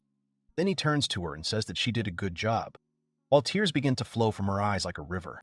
The grandfather, with the last of his strength, decides to get up anyway and decides to tell his granddaughter one last time that now put pride aside and live. After Grandpa stops talking, Coral stops crying and falls silent for a while. Then she turns to the guys anyway and tells the hero that she will accept his offer. However, then the girl throws her look at him in which contempt was visible and adds that half-humans cannot trust them. The girl explains that she doesn't ask for help, but she can't lie anymore because she doesn't see the point. In response, Diluc begins to look at the floor, smiles, and says that he understands her. However, he then clarifies that he understands her a little differently and tells her that Octo also drove him out of the house. Therefore, the main character thinks that he can understand the anger and sadness that Koro is experiencing. He says he just wants her people to live, and the girl suddenly changes her face and starts crying. Then she grabs her clothes, not knowing what to say. However, then the girl hesitantly agrees with the hero. Then Koro takes the surviving beastmen with him and leads them to a large settlement. Standing in front of the entrance, she informs her relatives that the village of Tenma is now in front of them. Then she sees the hero's friends and is a little surprised. The girl notices the bear man and the dwarf, after which she concludes that half-humans live here. Suddenly, a joyful Cindy appears behind her, who says that in the dark everyone cooperates and lives together.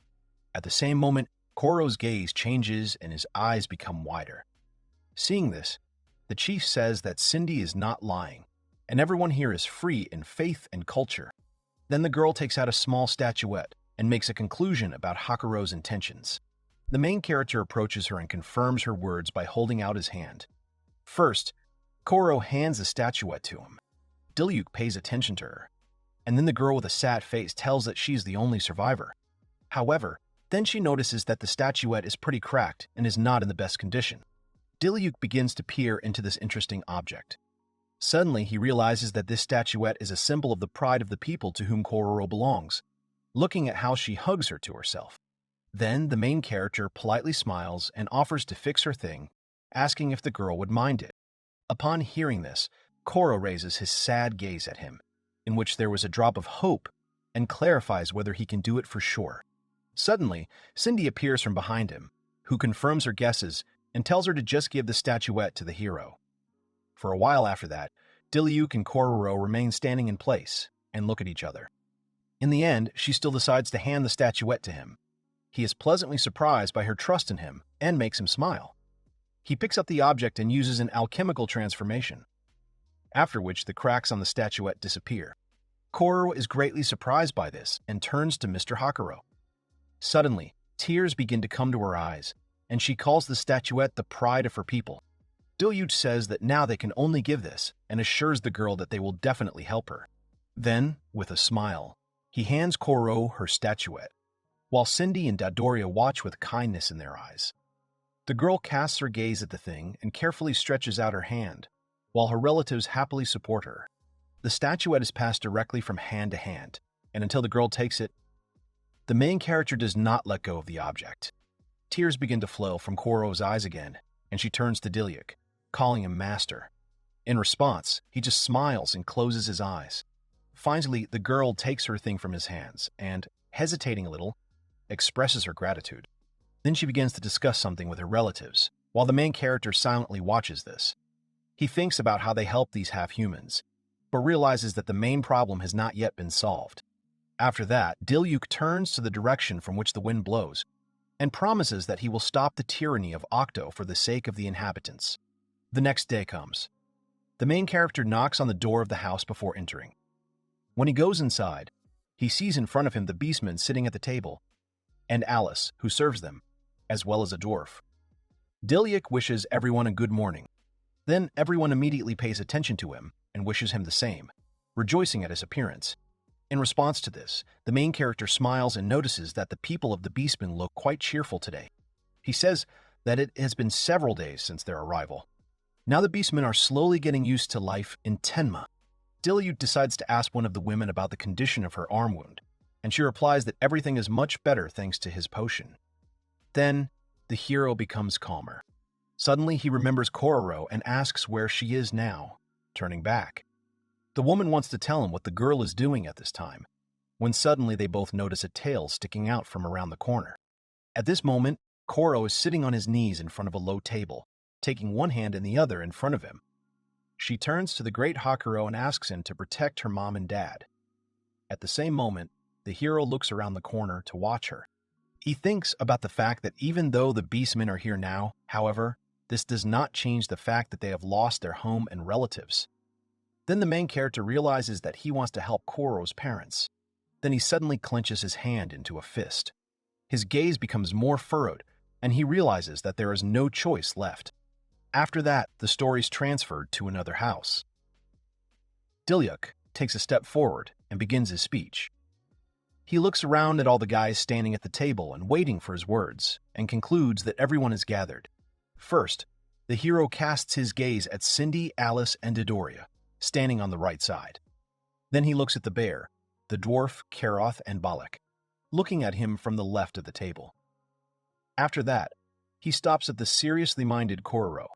Then he decides to start, and at first admits that, frankly, he is going to fight with the City of Roses, but then corrects himself and clarifies that he will fight with Octo. Such news causes only silence in the room, and the guys are trying to realize what is happening. After a few seconds, Karoth immediately asks if they are going to attack them from here, and Balak clarifies if it is dangerous. To this, the hero replies that he is aware of this risk, but then adds that Kororo's parents are in captivity, and the situation can change quickly. Then the girl is surprised that the hero is ready to risk the village for the sake of her people and asks him again. Diluc answers her that sooner or later the collision would have happened anyway. He says that if they don't stop Octo now, then he will repay in kind. Then the hero clenches his hand into a fist again, holding it on the table, and is about to add something. He frowns heavily and firmly says that he will not forgive those who harm the inhabitants of Tenma. The hero raises his fist to the level of his face and informs that his duty is to protect all the villagers, and therefore promises not to let him hurt them again. The guys react to this in different ways. The bear is very surprised by this. Dodoria smiles, and the dwarf becomes more confident in the hero. Karoth is in favor of this idea, since the head of the village said so. The other girls don't have time to answer anything yet, while Bolak just smiles and lowers his head as an agreement. Cindy replies that as a summoned spirit, she will definitely help, but not only for this reason. She says that Diluc always defended Tenma, remembering his battles. Then the girl adds that she is a witness to this. From this, Cindy concludes that this is why they are doing well this time. In response to the hero, he is pleasantly surprised and, smiling, calls her name. Then Dodoria offers to act, and the bear promises to help in the same way as Diluc helped them once, after which the dwarf supports them. Suddenly, the hero hears the voice of Hakuria, who asks not to forget about him, and he thanks him. Then he casts his gaze at Coral and addresses her, saying that they have decided everything. This makes her eyes widen in surprise, but a second later, her face changes, and a confident smile appears on it. The girl agrees with the hero and promises in this case to join them too. Then Diluc expresses great gratitude to everyone, and now suggests developing a strategy. Dodoria folds her arms over her chest and asks what they should do, since they can't just attack. To this, the hero replies that invading the territory from here is fraught with high risk, and therefore, he would like to avoid this. Koro then adds that the problem here is that the residents of Rosas did not cross the border. She says that initially their village was located between the territories of Tenma and Rosas, and the initiator of the arson was the latter. Then Dodoria becomes enraged and says that the village on Tenma's territory was also burned down, and assumes that the residents of Rosas will most likely claim that a natural fire is to blame. The main character thinks about the fact that they tried not to invade the territory of Rosas, and assumes that Octo does not know exactly about the border and territories. After which he wonders who told him. Then Balak suggests that they could attack from the other side, but Diluc says that their enemies think the same way. However, suddenly his gaze changes a lot, and a brilliant idea suddenly comes to mind. The hero understands that it would be nice to have a good reason. Upon hearing this, Kororo is surprised. Then he turns to the guys and informs them that everyone's strength will be needed in this regard. No one objected to him, as everyone agreed. From that moment on, the story is transferred to the Forest of the White Wolf, to the border territories. Diluc sits down to inspect the ground, when suddenly, he is called out. Kareth informs him that they are done with the preparation, and the hero says that they are well done. She then adds that all the animals nearby have gone further away, and Cindy calls Kareth's skill amazing. Then Diluc turns to Hakure flying in the sky and asks him how the situation in the forest is, and he replies that there is no one nearby, and that they can start at any moment. Having taken this into account, the hero gets to his feet and appears in front of a lot of trees.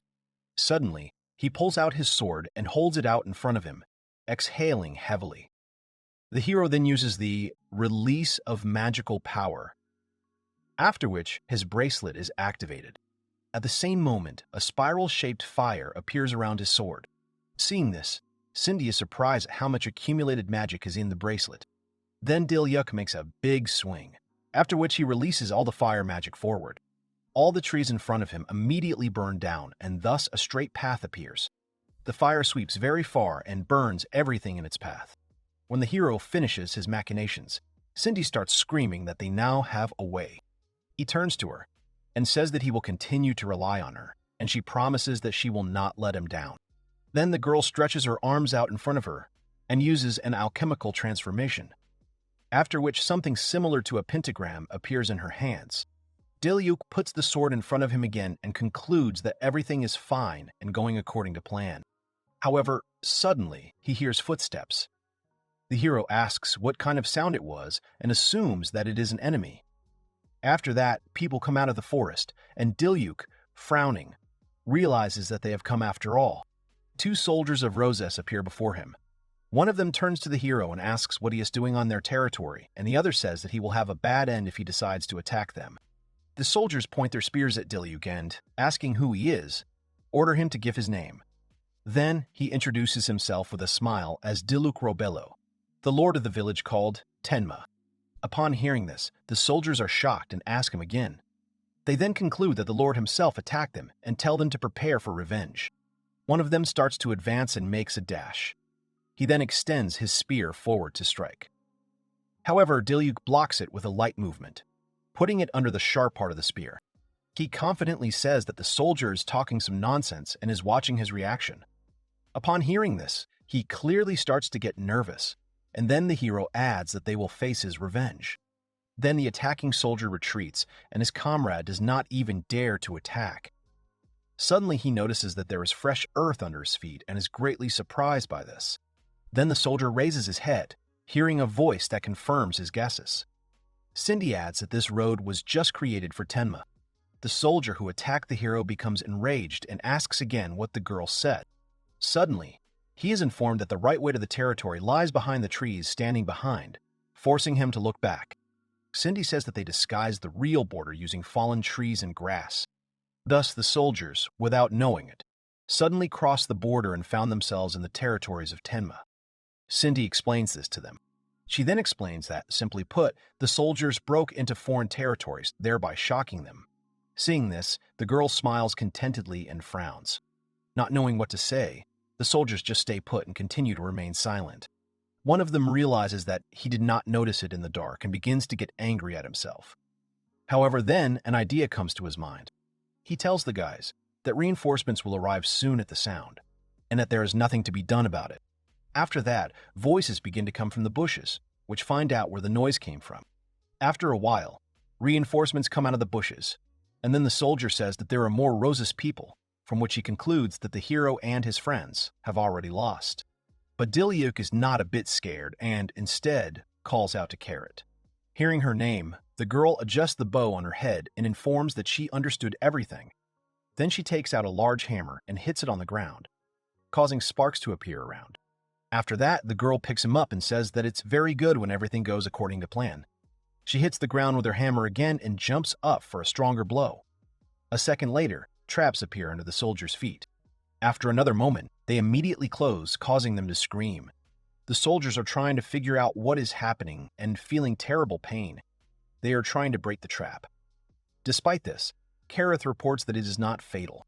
Suddenly, Cindy, standing behind her, turns to her, saying that it was cool. But she assures the girl that she does not need praise. Then they are interrupted by the hero. He thanks Carol for her help and now asks the girls to return to Tenma. After that, he turns to Koro, and she says that she came here just for that. She transforms into a cute dog and, looking at the girls, asks them to climb on her back.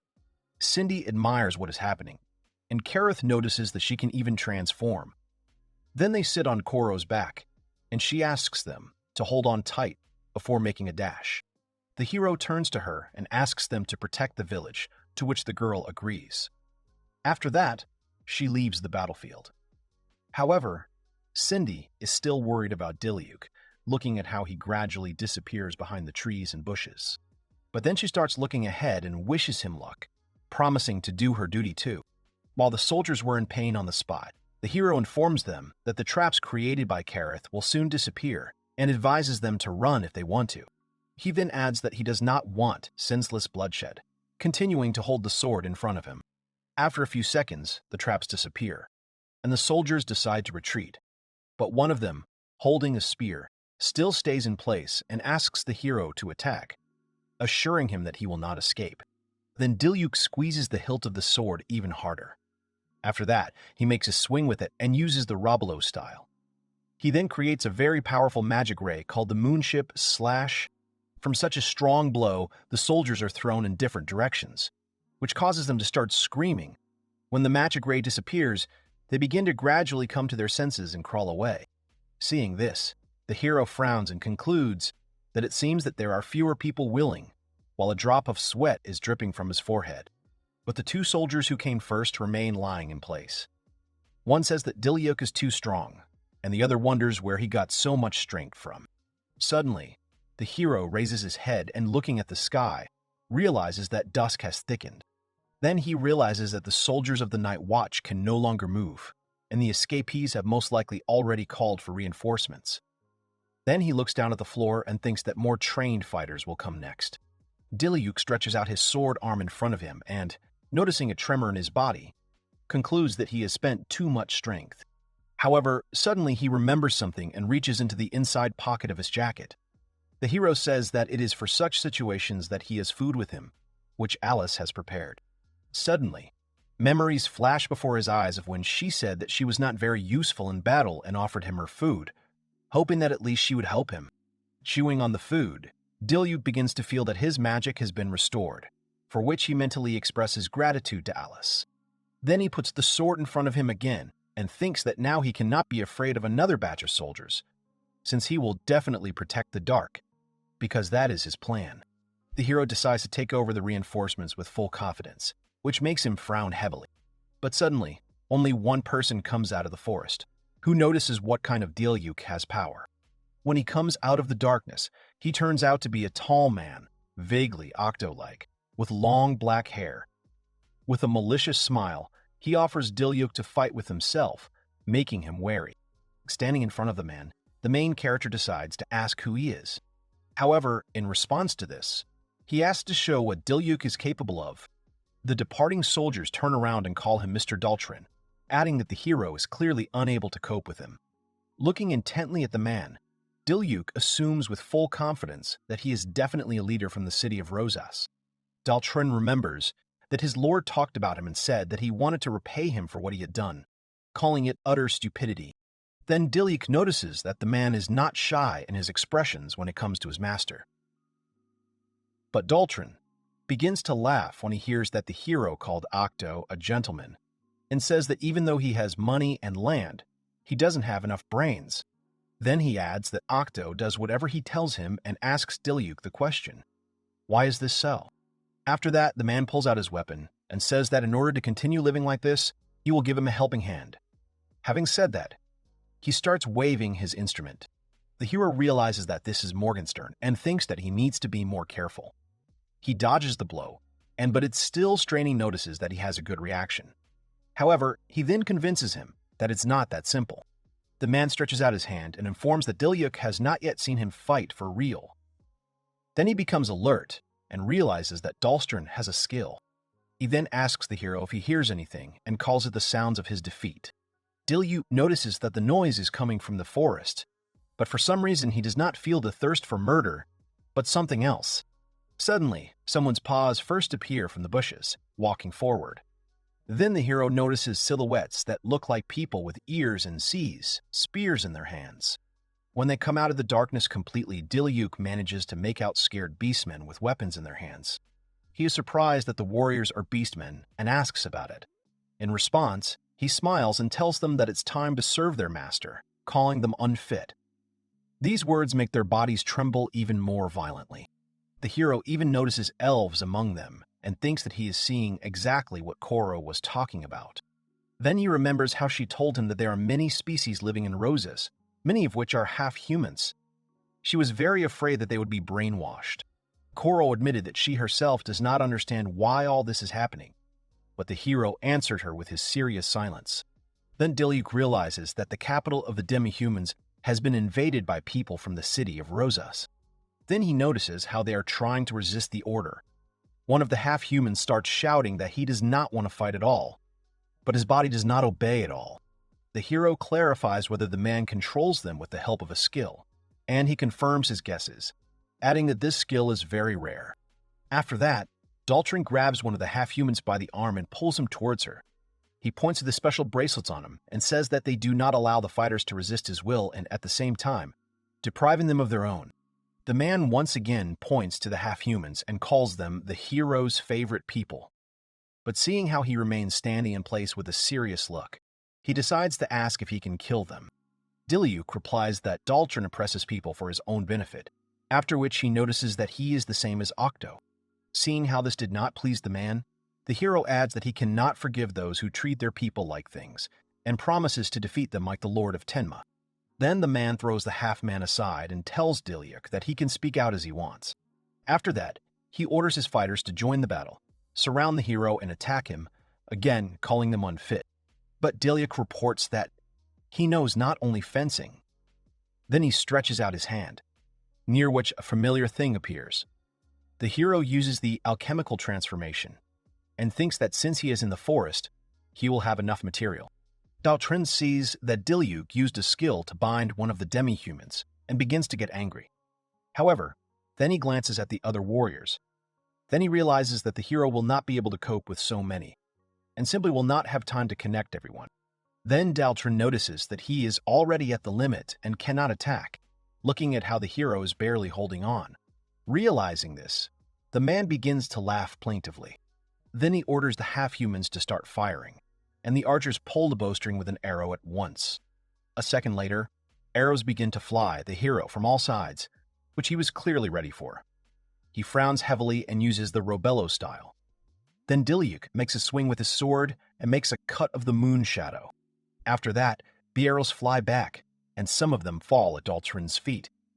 He sees that the hero used an attacking technique to defend himself and is surprised, but then warns him that this is not all. Then the warriors pull the bowstring again, but Diluc answers him, saying that it is useless and stretches out his hand forward.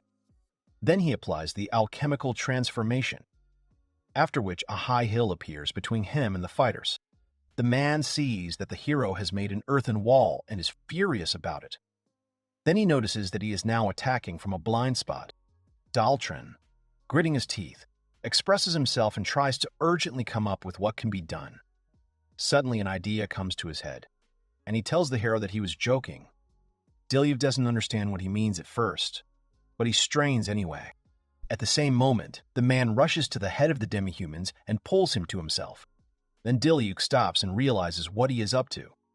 Daltrin stands behind the head and forces him to cover himself with his body. The half-man's face was so exhausted that it seemed like he was already ready to die. Diluc is very scared for the life of the head and asks the man not to do this, but he starts laughing and asking if he can't be attacked. Then Daltrin notices that even such an old man can be used by calling him names and laughing. Upon hearing this, the hero becomes enraged and clenches his teeth. Other half-humans who were tied up by the hero begin to shout that it is dangerous and call the old man the head. Diluc hears this and takes note, but then he concludes that since he is called the head, this half-man is Koro's father. The man realizes that they know each other and calls it luck.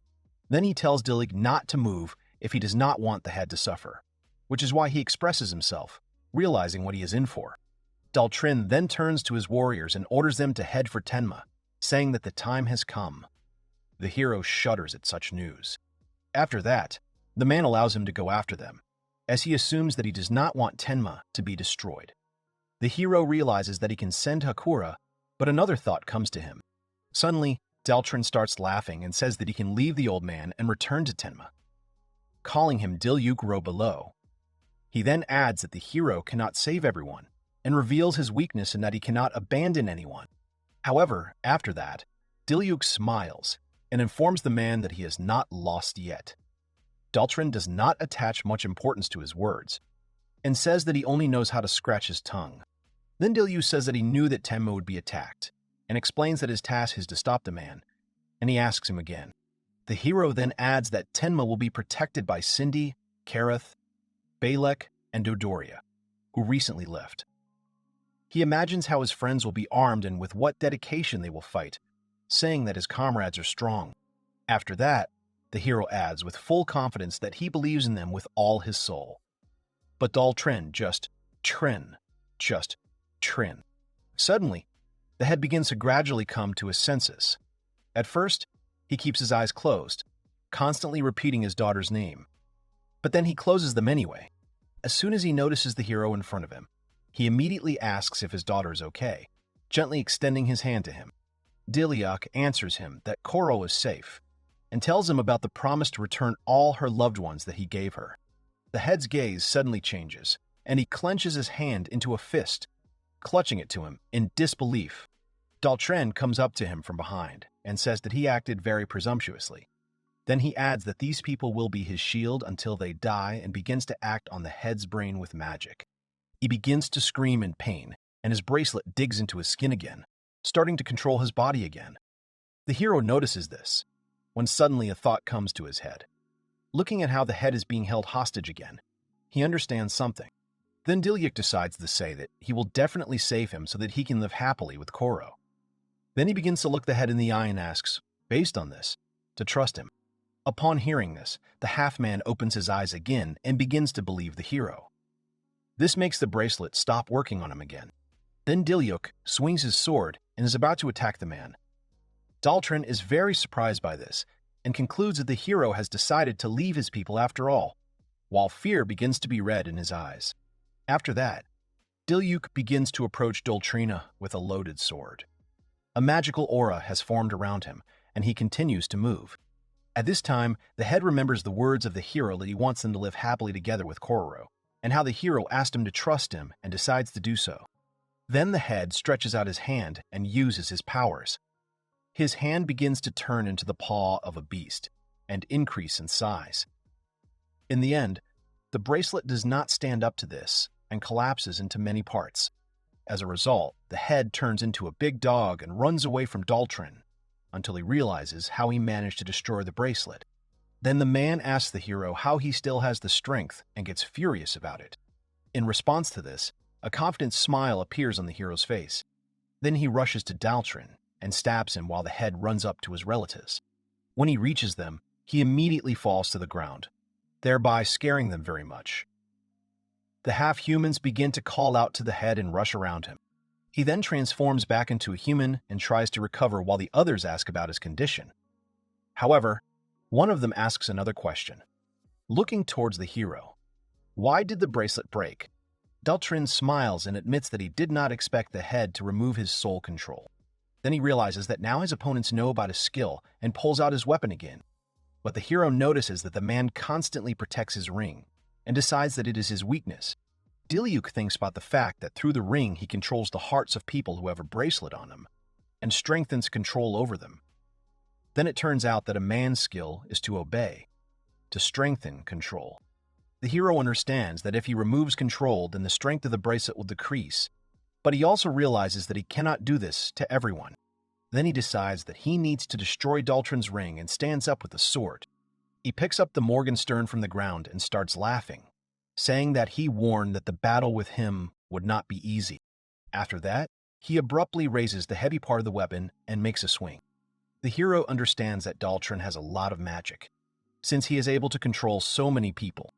Then he decides that the man is much more dangerous than he expected and prepares for a fight. After that, Daltrin says that the fun is just beginning, addressing the hero and calling him by his first and last name.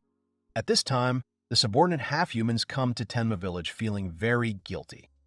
Kareth is noticeably surprised by such a large number of people and begins to look at the situation a little differently. Cindy, standing next to Koro, begins to seriously prepare for battle. Before starting the fight, Kareth looks at everyone and says that there are not a few half-humans here. The story moves to the territory of Tenma. The friends of the main character begin to fight with the half-humans who have come. Bolek blocks the blow with his sword and says with a displeased face that there are more opponents than expected. At this time, the bear fights off another half-human and responds that these warriors are being controlled.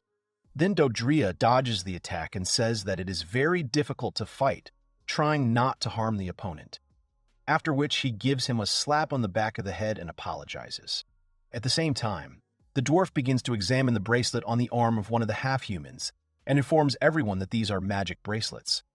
He then adds that he will try to destroy them while the fighters are unconscious. Balak looks away and thinks that this skill is very strange and that its owner must be the same.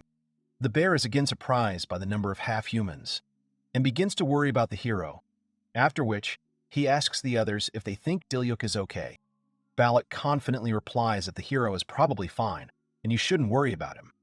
Then Dodoria turns to them and says that they will definitely protect the village that Diluc entrusted to them. Then the bear pulls himself together and agrees with him. Meanwhile, the girls are fighting in the mountainous area of Tenma. Cindy uses an alchemical transformation. After that, the half-humans bind the roots of the plants. She reports that she was able to immobilize the opponents, and Kareth praises her. Then she adds that they shouldn't let their guard down anyway, and the other agrees with her. Suddenly, Cindy notices that there are more and more half-humans coming from the forest. A second later, Koro runs up to them and says that there are many beastmen among them, but something is wrong with them. Cindy assumes that they are under control as she feels the magic from the bracelets. Then she thinks that if they destroy these bracelets, they might be able to free the demi-humans. Then Kareth joins the dialogue and says that it will be difficult to destroy them one by one, blocking the blow with his weapon. But suddenly, Cindy uses her powers and says that this is not necessary since the owner of the skill is now fighting with the hero. Therefore, she concludes that it is necessary to choose the time before Diluc overcomes him. Upon hearing this, Kareth turns around and agrees with her. Then Cindy says she can hold off a few warriors, and her friend says her traps won't catch everyone either. After that, Kareth sighs, thinking that everything would be better if they only had more time. Koro then addresses them. She says she will deal with the containment of the warriors and asks the girls to prepare their skills. Karoth raises the hammer over his head and thanks her, promising not to let the plan fail. Then Cindy uses the alchemical transformation and replies that she won't allow it either. Then, they synchronously make a promise that they will fight with all their might until Diluc wins, at this time in the border areas. Daltrin once again asks the hero if he wants to give up. Then he swings his weapon and strikes, saying that Tenma will become theirs anyway. Morgenstern hits the trees and immediately cuts them down. The hero manages to dodge the blow and is surprised at how far Daltrin's weapon reaches. After that, Diluc uses magic, jumps up and is about to strike the man from above. However, his attack narrowly misses the bound demi-humans, making them very scared. The hero notices this and realizes that if he is careless, he will hurt innocent people. Then an idea comes to his mind, which makes his gaze quickly change and become more angry. Daltrin tells the hero that by constantly dodging, he will not win, and swings again. The same one does not answer anything, trying to guess the moment. Then Diluc decides that it is necessary to knock the Morgenstern out of his hands and puts the sword in front of him. He makes a dash towards the man, thereby shortening the distance. But Daltrin pushes him away with his foot, grinning at the same time. He puts his foot against Diluc's sword, which causes him to fall into a stupor, get angry, and cluck. Then the man offends the hero, saying that he is noticeably weak and pushes off. After that, he makes a swing, and the heavy part of the weapon is behind the hero. However, he jumps up to dodge the blow and jumps back along the way. Daltrin becomes enraged and mentally asks the hero a question. Does he really think he can win without injuring or killing anyone? Then he concludes that Diluc will not go to any lengths in order to achieve something. Then the man decides to end it while fear began to be read in his eyes. After that, he swings and throws the heady part of his weapon towards the bound demi-humans. Seeing this, Diluc immediately rushes to them, shouting at the man not to touch them. Then he flies up to the half-humans at great speed and protects them with a sword. With his weapon, the hero blocks the blow and tells Daltrin that he only knows how to use pathetic tricks. Diluc makes a confident face and admits that his fighting style is a little weak, as he said. But then he reminds me that he has friends who are ready to help him. The man, who does not understand anything, asks him again. After that, he tries to return the heavy part of the weapon back to himself. Suddenly, the hero uses the summoning. After that, a window opens next to it, in which there's a description of this skill and a scale of points showing that they have reached the maximum. Diluc is pleased with the news that he has finally accumulated enough points, after which he thinks that he trusts his strength. Then the hero remembers the moment when a bear approached him and asked if he was really going to fight alone, in response to which he called his name. Then Dodoria joins the dialogue and tells the bear not to worry and reminds him that Diluc can always summon Hakura. But then the hero reports that he is not going to summon a dragon near the border, and friends are interested in the reason for this. He then explains that summoning Hakuryu consumes magical energy that he would like to save, after which he adds that he needs the dragon to help him after the battle. Then Dodoria also realizes that Diluc is really going to fight alone, admitting that now he is just as worried. But to reassure his friends, the hero opens a window and informs them that he has a safety net. It was written in the window that the owner was able to summon creatures from the past and use their powers, and the point scale showed 820 out of 1,000. The hero says that he accumulated more points while they were developing a plan. Then he adds that he will quickly gain points for the summoning itself and summon a new spirit. However, Dodoria notices that the hero himself does not know which spirit he will summon while he is doing something in the window. Then Diluc raises his head up, looking at the sky, and thinks about the fact that he already has one candidate.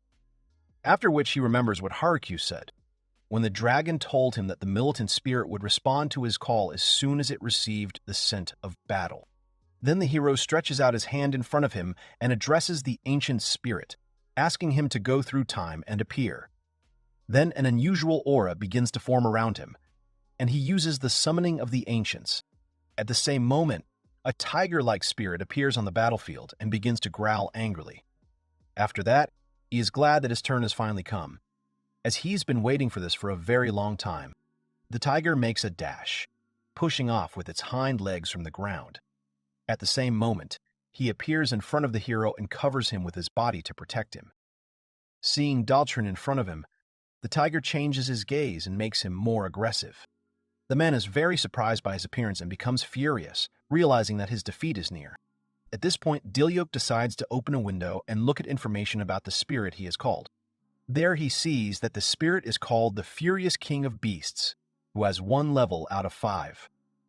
The description said that the owner receives the incredible power of the legendary beast, the Red Tiger. The hero realizes that the legendary beast is now standing in front of him, when suddenly he points to the man and asks if he needs to be defeated, calling him a bro. Diluc replies with a smile and apologizes for asking for help. Then the tiger agrees to help him and allows the hero to climb on his back, which he does. The man says that the hero has called another friend and makes a swing with his weapon. However, this does not stop the tiger, sitting on the tiger's back and holding on tightly to him. The hero realizes that he is very fast. At this time, Daltrin swings his weapon at them. The man is sure that they will not be able to keep up with his attacks, but the tiger easily grabs his weapon by the chain, stopping him. Then, with his paw, he presses on the heavy part of the Morgenstern and presses it into the ground. Under the influence of his weight, the weapon breaks, and then the tiger spits it out and tells Daltrin not to interfere. After that, he throws the hero up with one push, while somehow he was already ready to attack. Diluc flies high up and starts flying at the man, holding a loaded sword in his hands. He says that now is the moment for reckoning, and calls the man by name. After these words, the hero uses the timid style. He then stabs Daltrin, using the Moonshadow Cut, thereby causing him to scream. In the process, the man manages to cough and lose consciousness. He just falls to the ground right in front of the hero. He notices that the man is starting to come to his senses and decides not to let him die. He uses an alchemical transformation. After that, Doltrin is wrapped around the roots of plants, preventing his blood from spilling out further. Suddenly, a tiger approaches the hero and notices that he is very kind, since he stopped the bleeding of the enemy. But he replies that Doltrin must face real punishment and decides to destroy his ring just in case. After these words, the roots of the plants make their way to the ring and destroy the stone inserted in it. This makes Doltrin start shaking, and he clenches this hand into a fist. Then he lowers his head and starts screaming that his plan has failed. Then he informs the hero that the heir of eternal darkness will be reborn through his fault, but he does not understand what he is talking about. Tiger calls this nonsense and asks Diluc not to listen to Doltrin, which is why he remembers that he needs to focus on what is urgent. Then the main character raises his head up and thinks about how the rest of his friends are now. After that, the story is transferred to the territory of Tenma. In the midst of the battle, Cindy suddenly notices something strange and asks her friends to stop. The demi-humans suddenly notice that they have finally gained control of their body. Then they begin to rejoice at this and shout that now they are free again. Upon hearing this, Karis turns to Cindy and they both conclude that the main character has won after all. Cindy mentally tells Diluc that he is a wonderful person, chosen by the skill itself. She then adds that the call of the ancients only goes to those who deserve to be king. Cindy folds her arms over her chest and remembers that on that day, they became spirits and waited 4,000 years. She says that they were waiting for someone who would have this skill. Then the girl adds that it was the main character who breathed life into her again, remembering the happiness when they created things together. However, Cindy disappeared from the ancient darkness and from people's memories. But despite this, she believes that the hero has the qualities of a real king, necessary in order to return Tenma to its former glory. Then she decides to make every effort to achieve Diluc's goal, after which she goes to free the demi-humans. But suddenly, Kareth hears a strange rustle, which makes him wary. Then she decides to tell Cindy about it. The girl tells her that something strange is happening in the forest, when suddenly she hears a familiar voice.